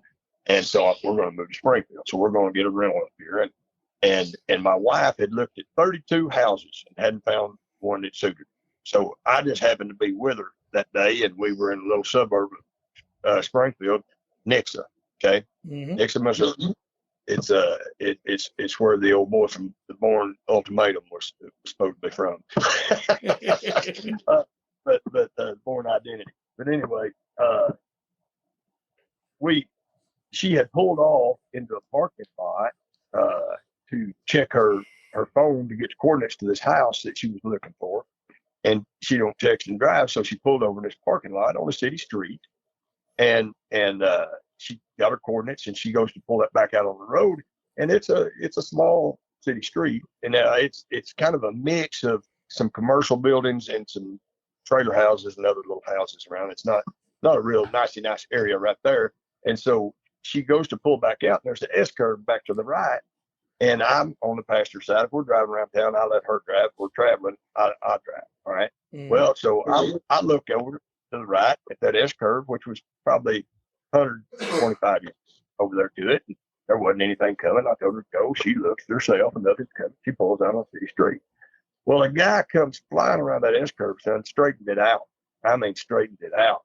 And he liked to hit us in the rear end. I didn't see him until Melissa said something about it. She said, "Oh my God, he nearly hit us." And I looked back, and you can't see his headlights under our bumper. I mean, and he's swerving back and forth and throwing his arms, and he's a big guy, you know, and he's obviously flinging a few superlatives, and so he whoops out to pass us, which there's no passing on a city street.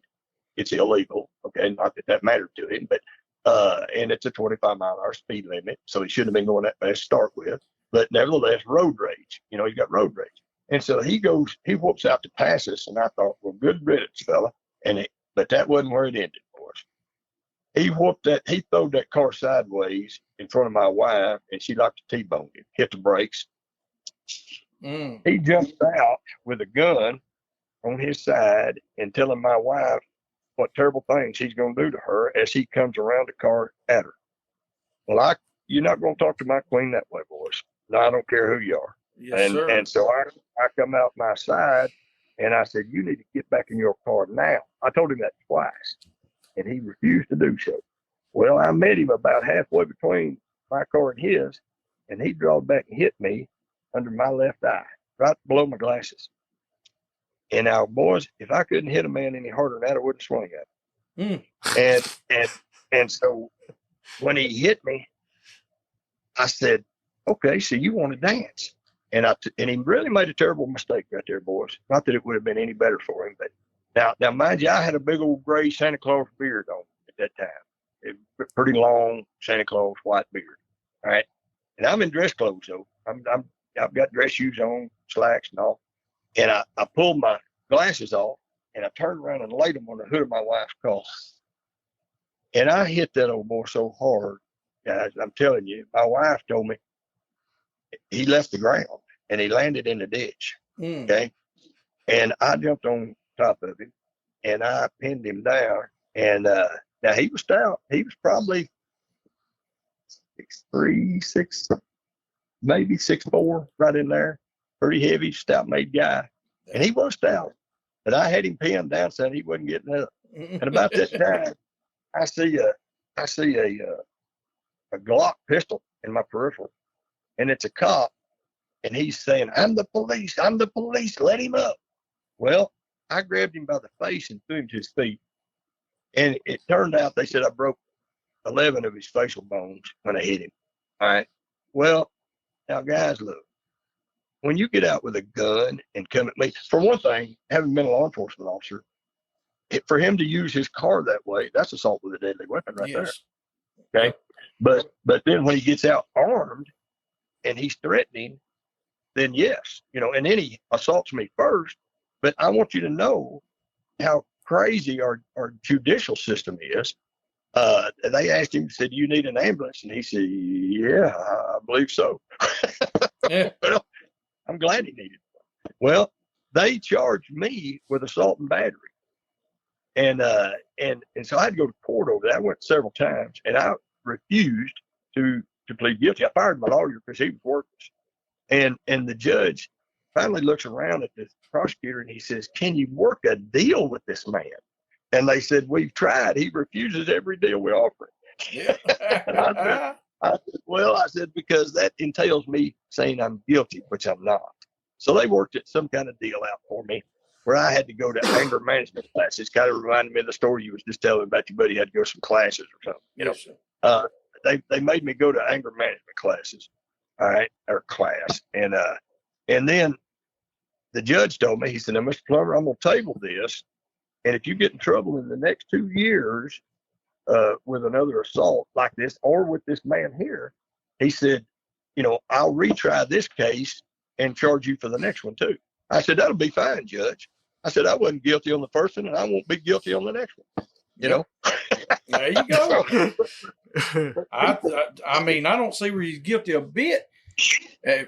Honestly, I think it's pretty lucky you just smacked him instead of just, Oh yeah, and that's and with a man getting out with a gun, and I'm always packing. I've got a gun, but again, man, I do not want to shoot anybody. Now I could have blowed the man off his feet and been in my rights doing it, Mm-hmm.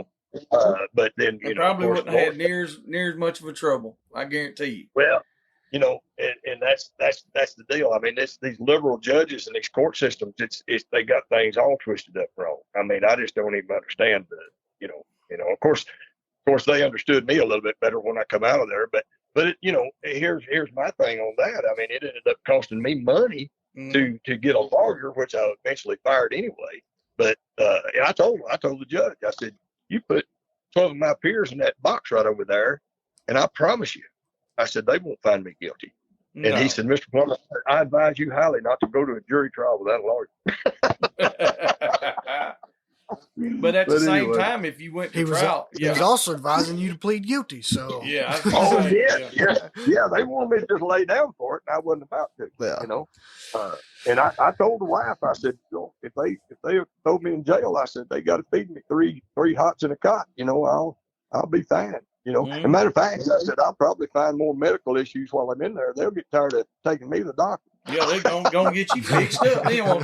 That's what I would do. By God, I'm telling you, I would. I'd do something. I'd be like, "Hey, I want me some new teeth. I want some new glasses, some LASIK surgery, some liposuction. Sure. I'm gonna need some. I'm gonna need some enlargements. I need.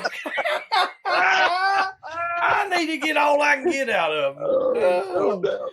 Man, I hate that whole scenario there happened, especially man, that's traumatic experience for your wife. Oh, sure. I mean, she didn't deserve none of that, Well, nobody deserved none of it, but I'm just saying that I don't know what I would have even done in that situation myself, but I'm sure it would have been something violent. No, there's no doubt. Well, I mean, you have to rise to the occasion as a man. I mean, it's my job to protect my wife.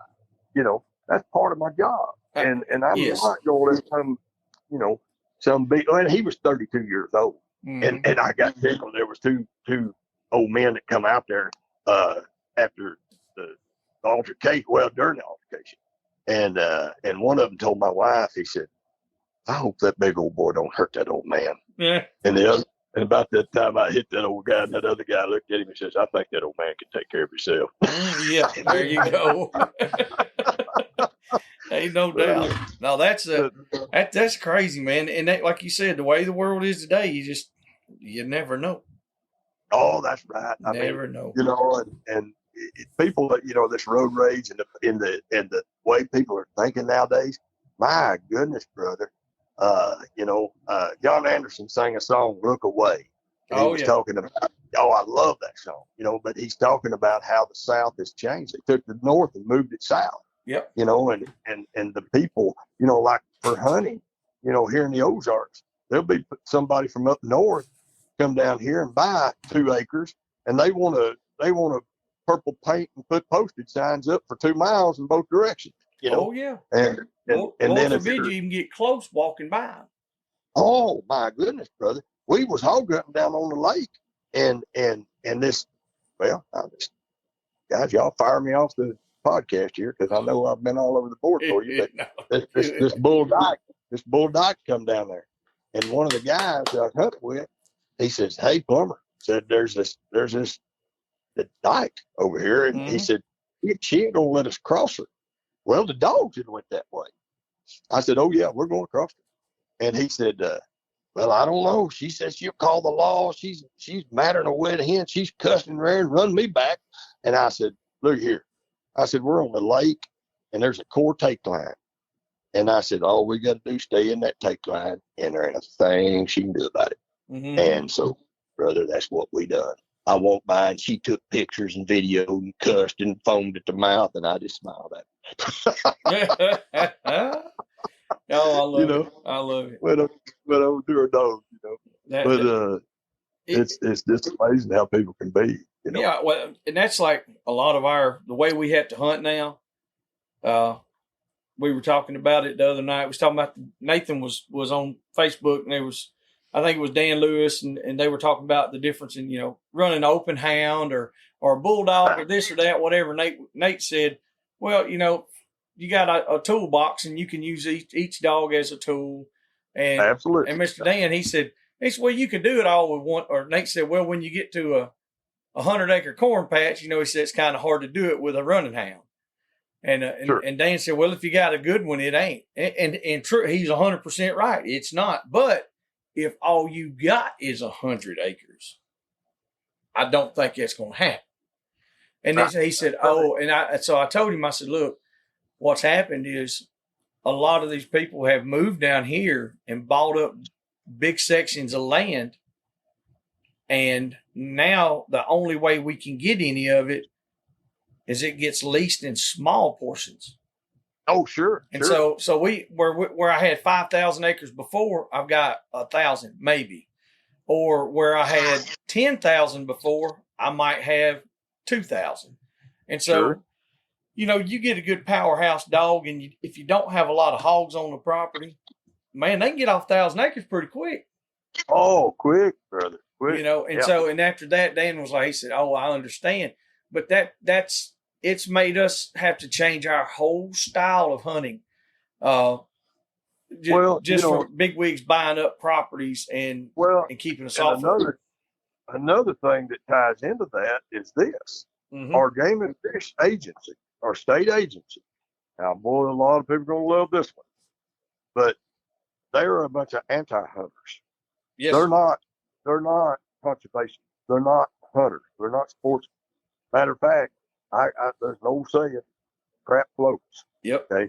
And it seems to rise in those bureaucratic agencies like the Game and Fish, or whether you want to call it or the Game and Fish, or you want to call it the conservation, or whatever it's called in your state. Yes. But the same thing.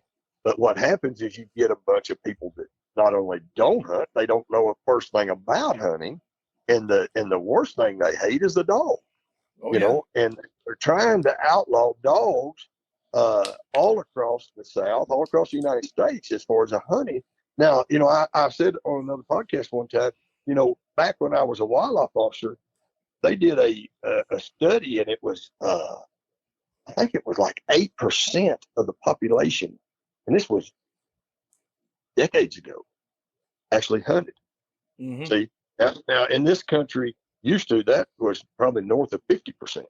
Now taking away a lot of the people in the cities, but a lot of even the people in the cities used to come out and go hunting during hunting season. Yes. That was one of their getaways. But they Arkansas game fish, I'll use them for example.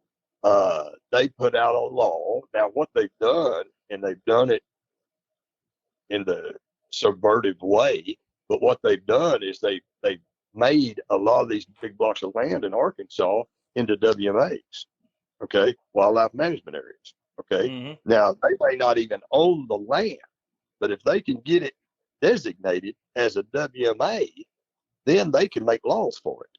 Okay. And what they do is one of the first things they do is ban dogs off of it. No hog hunting on WMA. Yes. Okay. All right. Now, here's the deal. They when they first come out with this law back in, God, I bet it was probably 04, 05, somewhere in there, in Arkansas, on some of the WMAs, they didn't want a squirrel dog even Wow. on the WMA in the spring of the year.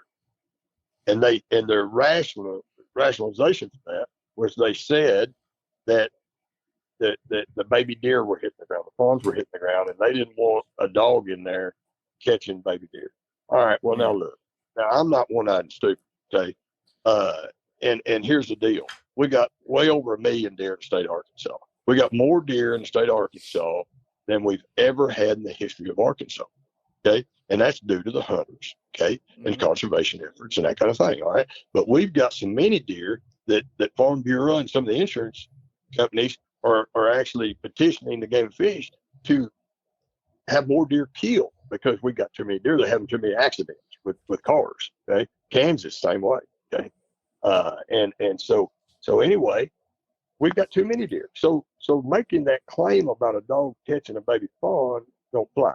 But here's another thing. And buddy, I got on the computer on the network of Game and Fish, which went out to everybody that worked for Arkansas Game and Fish. I don't care if you were a biologist, fisheries biologist, or a bear biologist, or a bat biologist, or whatever. Everybody got the email. All right. And I told them, I said, look, that is not what that law is about at all. I said, because most, now not all, but most squirrel dogs are small breeds of dogs. Now, sure, there's some mountain curs and there's some Lakers and things that are a little bit bigger. But I said, I have squirrel hunted my entire life, and I have never, not with my dogs or anybody else's, have I ever seen a squirrel dog fetch a baby deer. Never. I've never even heard of it. Yeah, no, I mean, now I have seen one of, and this happened one time, and it was it this year, first part of this year or last year? Last year. It was last year, and it was on our own property, but that's the first little deer that we had ever had a dog get. And I mean, it was one of them things, and I mean, it happened. But like I said, that is the only time and the first time that I've ever even seen that. And it was just, the baby deer was right on the side of one of the main roads on our lease, and we kicked the dogs out, and it's a younger dog. She just going up through there, grabbed it, and brought it right to us. I mean, she brought it to us. She fetched it up. So, yeah, you know, and you saying that, I've actually had my hog dogs catch. I had a little young bitch this last year, or maybe year before last, but anyway, we was down in Sheridan down there in Grant County, and she run in and caught it was catching pigs, and she was under a year old. She wasn't. She's about 10 months old, and she would run and catch a pig and bring it back to me and like, here, hold my beer, and go. And she wasn't killing them; she was just catching them, bringing them to me. And I thought, well, that's pretty good. Anyway, go ahead. Yeah, that's pretty funny. Well, no, I'm just saying that was the only time I'd ever seen it happen. Or, I mean, and I'm gonna be honest. I mean, it is a fawn, but it's not going to hurt our population. I mean, you look at the amount that cars kill, you know. And the amount of coyotes killed, you know, and then you're going to worry about a squirrel dog in the spring of the year. No, I told them in that email that I flung out to everybody, I just exposed them. I said, here's the deal. I said, you guys are after the dog hunters. And I said, no, you guys that got duck hunting dogs, Labrador retrievers and all that, and bird dogs. I said, y'all think that you're untouchable because that's a aristocratic type of hunting. I said, but you're not. I said, because when they get through with us, they're coming for you too. You know, they're against all dogs. I agree.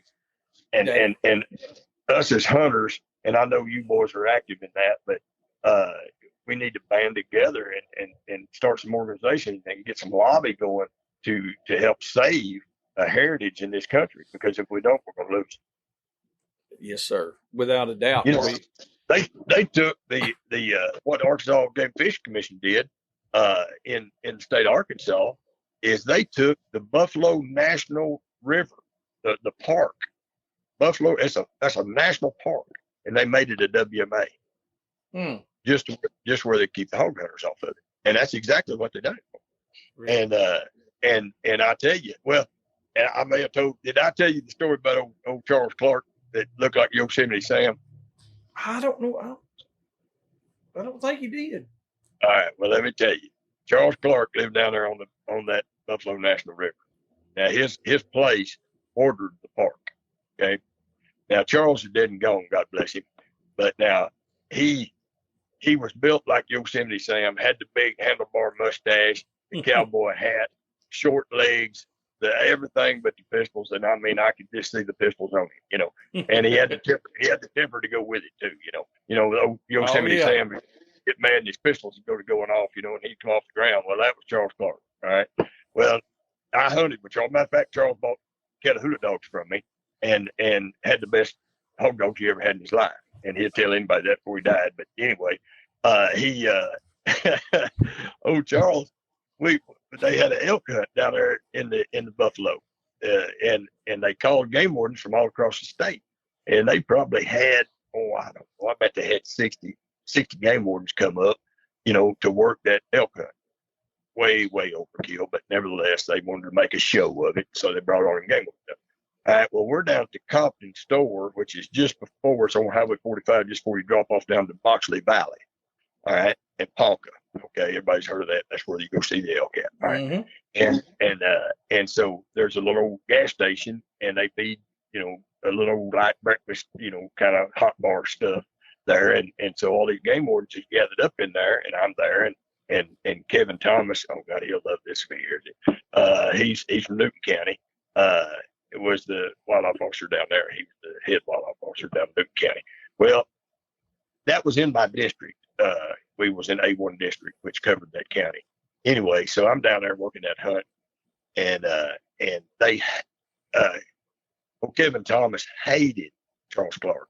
He hated him, and the reason he hated him is because of them hogs, and he hog hunted on the park, and Kevin knew it, and he couldn't catch him. Okay. And not only that, but Charles had a pen full of Russian hogs right at the edge of the park in net wire fencing, which ain't very tall, as you know. So when them hogs get to be a certain age, they just hop the fence. Well, they got out. What's Charles to do, So man, the buffalo is now stocked with European hogs, and Charles Clark is the reason for that. All right. But anyway. So Charles pulls up in his truck, and he's got a big old dog he calls Buddy that he bought from me. And he's a meat-headed, big, stout-made patchwork Catahoula dog. All right, and now this Buddy dog, he's a big rough dude now. But anyway, he's got him and another one standing on his toolbox, and them two dogs is looking over the cab as he pulls right into the windows of that station. All right. Well, 60 game wardens in there. I mean, there's a bunch of us in there. It may not be 60, there's a bunch of us. All right. It's so many nobody could sit down. Everybody, a few people that got a little booth was sitting down, everybody else standing up. All right. Charles Clark gets out, comes walking right in the middle of all them game wardens, and he sees me down there. And he says, Plummer, he says, I'm about to go squirrel hunting on some private land. He said, thought maybe you'd want to go with me. And I said, no. And of course, Kevin Thomas and everybody else in there knew he's going hog hunting, and he's going on the park. Okay? and so Kevin got so mad, he laid his head on the table and he's rolling his head side to side, and he's red as a cherry tomato. He said, I'm going to get that guy. I'm going to get that guy. I said, Kevin, you ain't never going to get that guy. He said, what makes you think that, Plummer?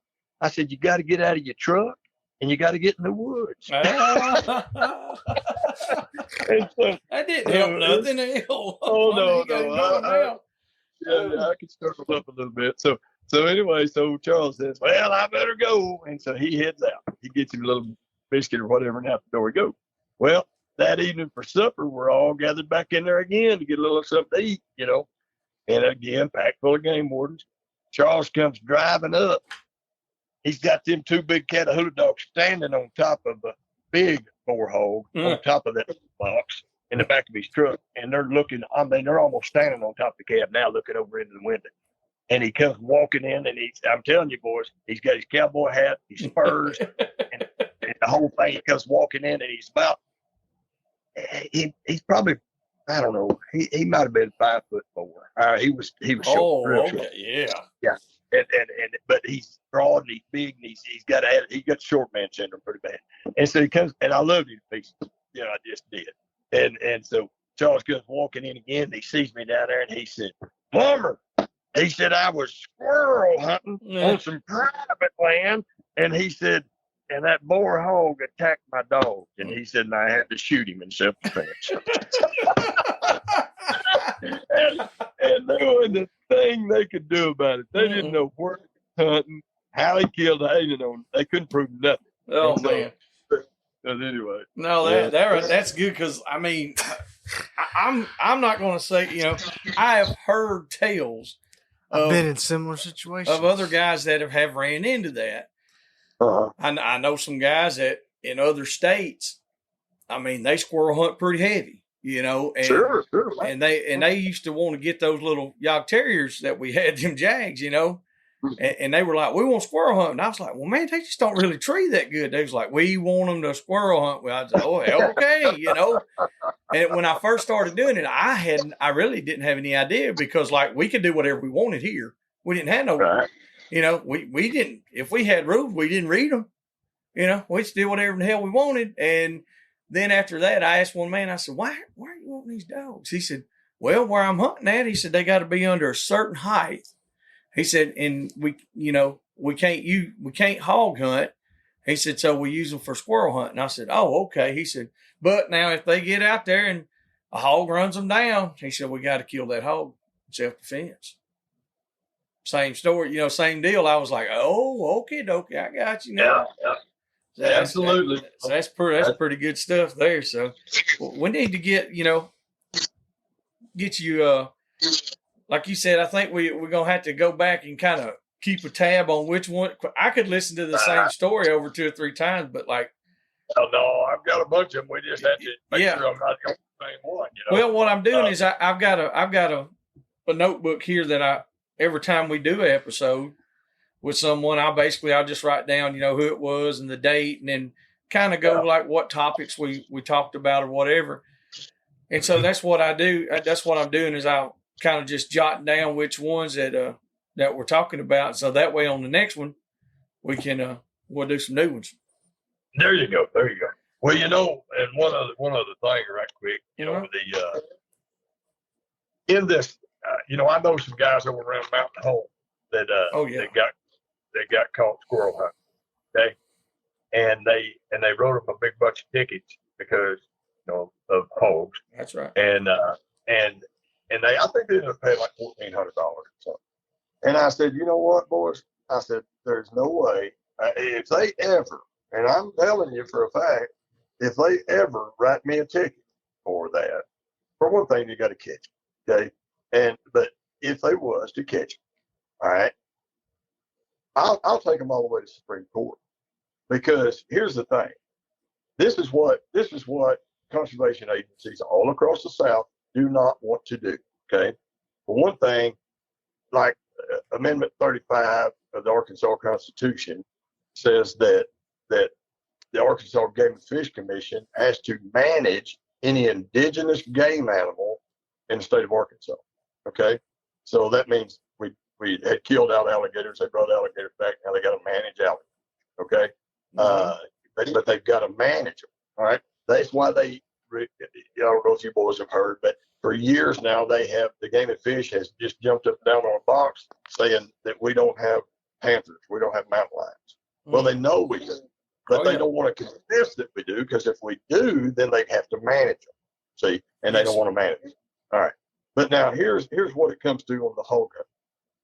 They do not want to take the hog in as a game animal, because for one, he's not indigenous. Okay. And they really would have to make a law to make him be a game animal. All right, so they don't want hogs as a game. They don't want a hog hunting season.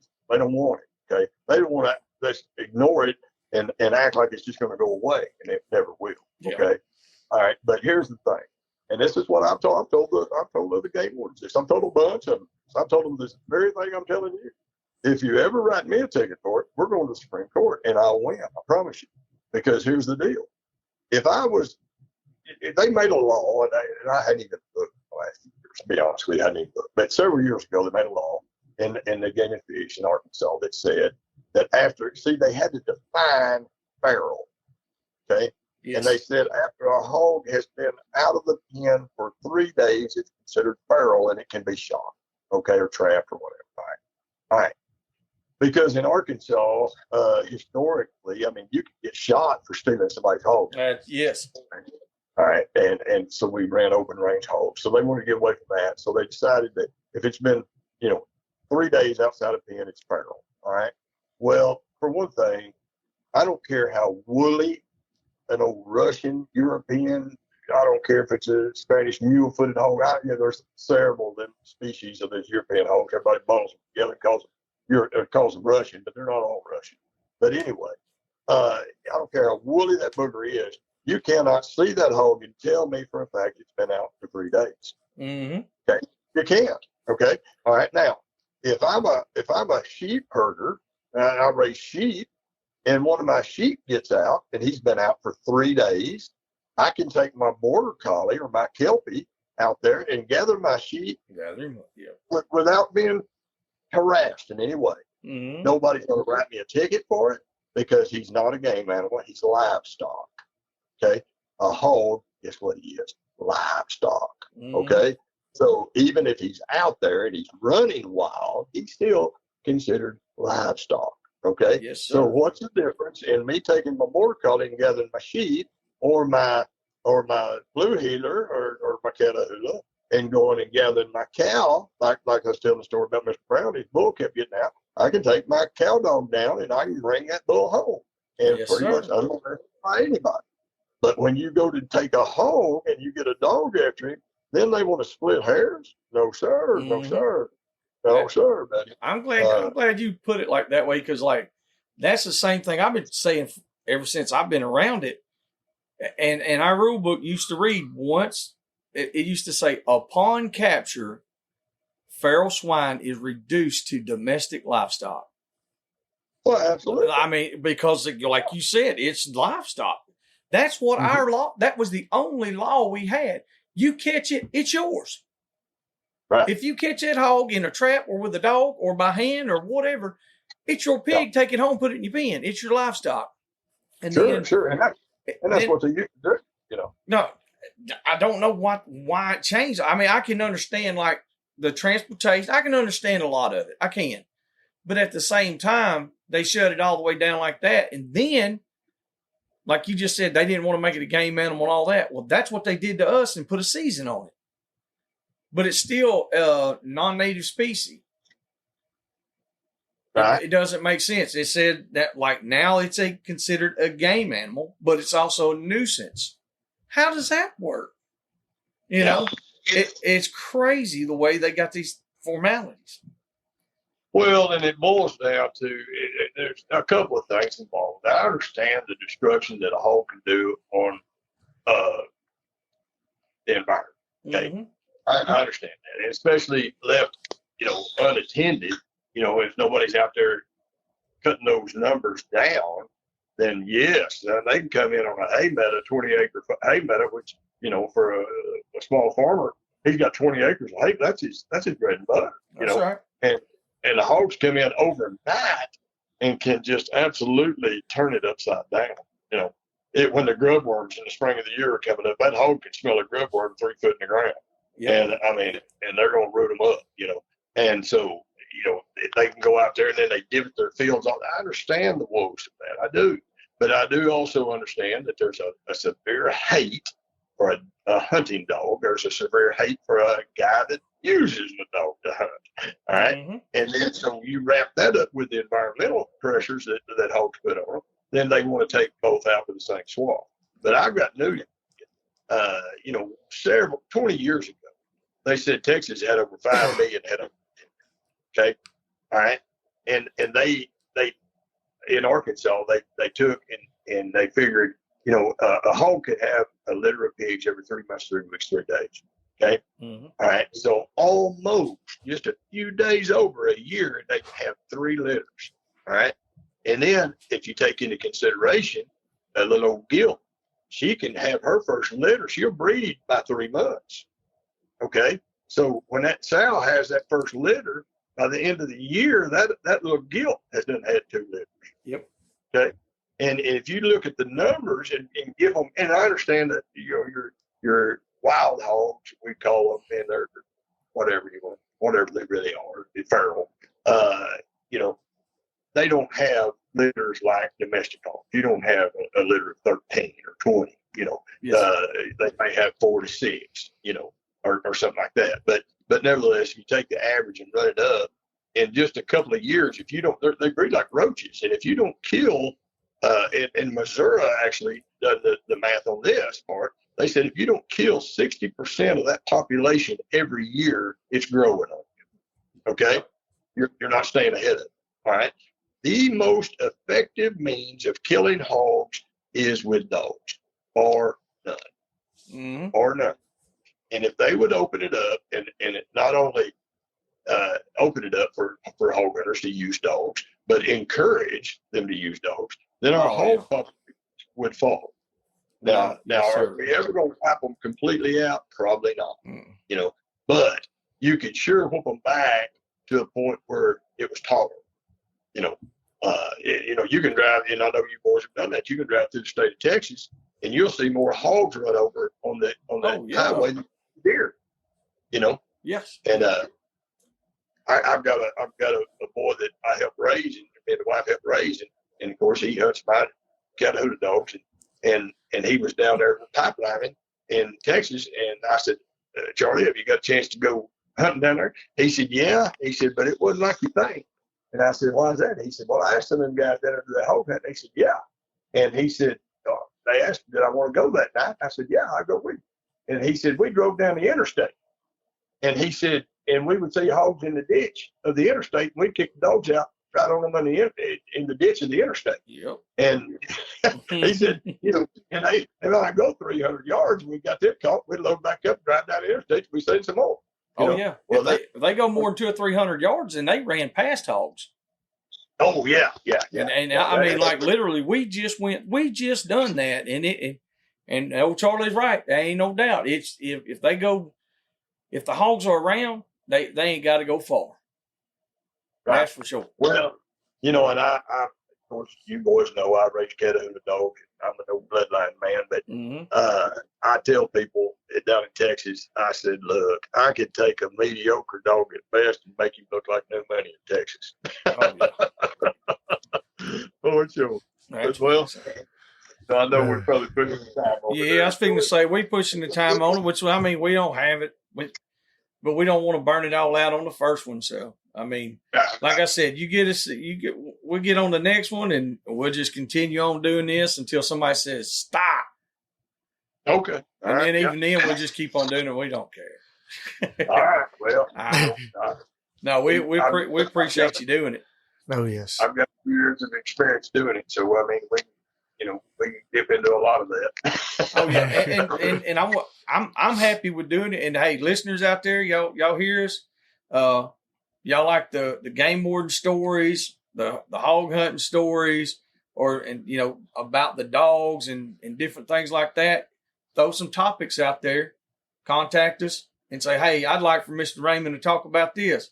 And if he wants to, got any questions, got questions or something like that, let us know, man. Y'all interact with us.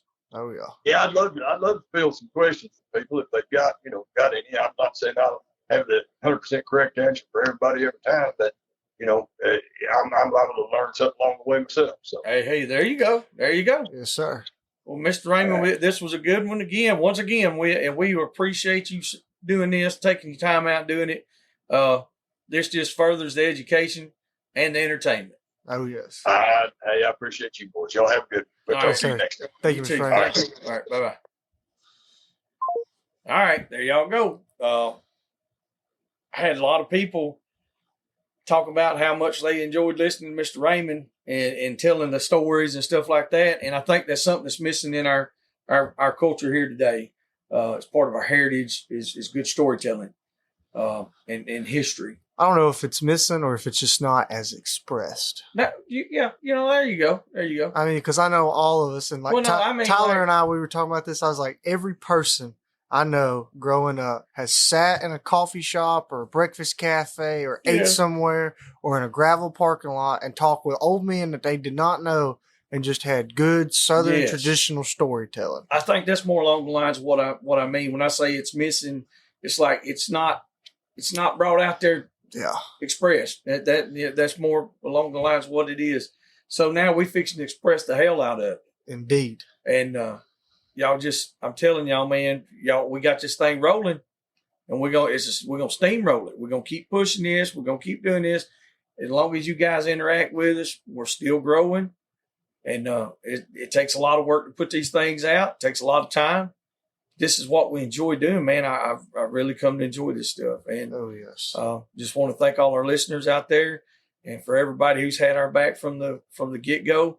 There's quite a few of them, and we always say their names. We've got them in our intros and in our descriptions and stuff like that, and in our commercials and all that stuff. But as one of my very good homies says, to the moon.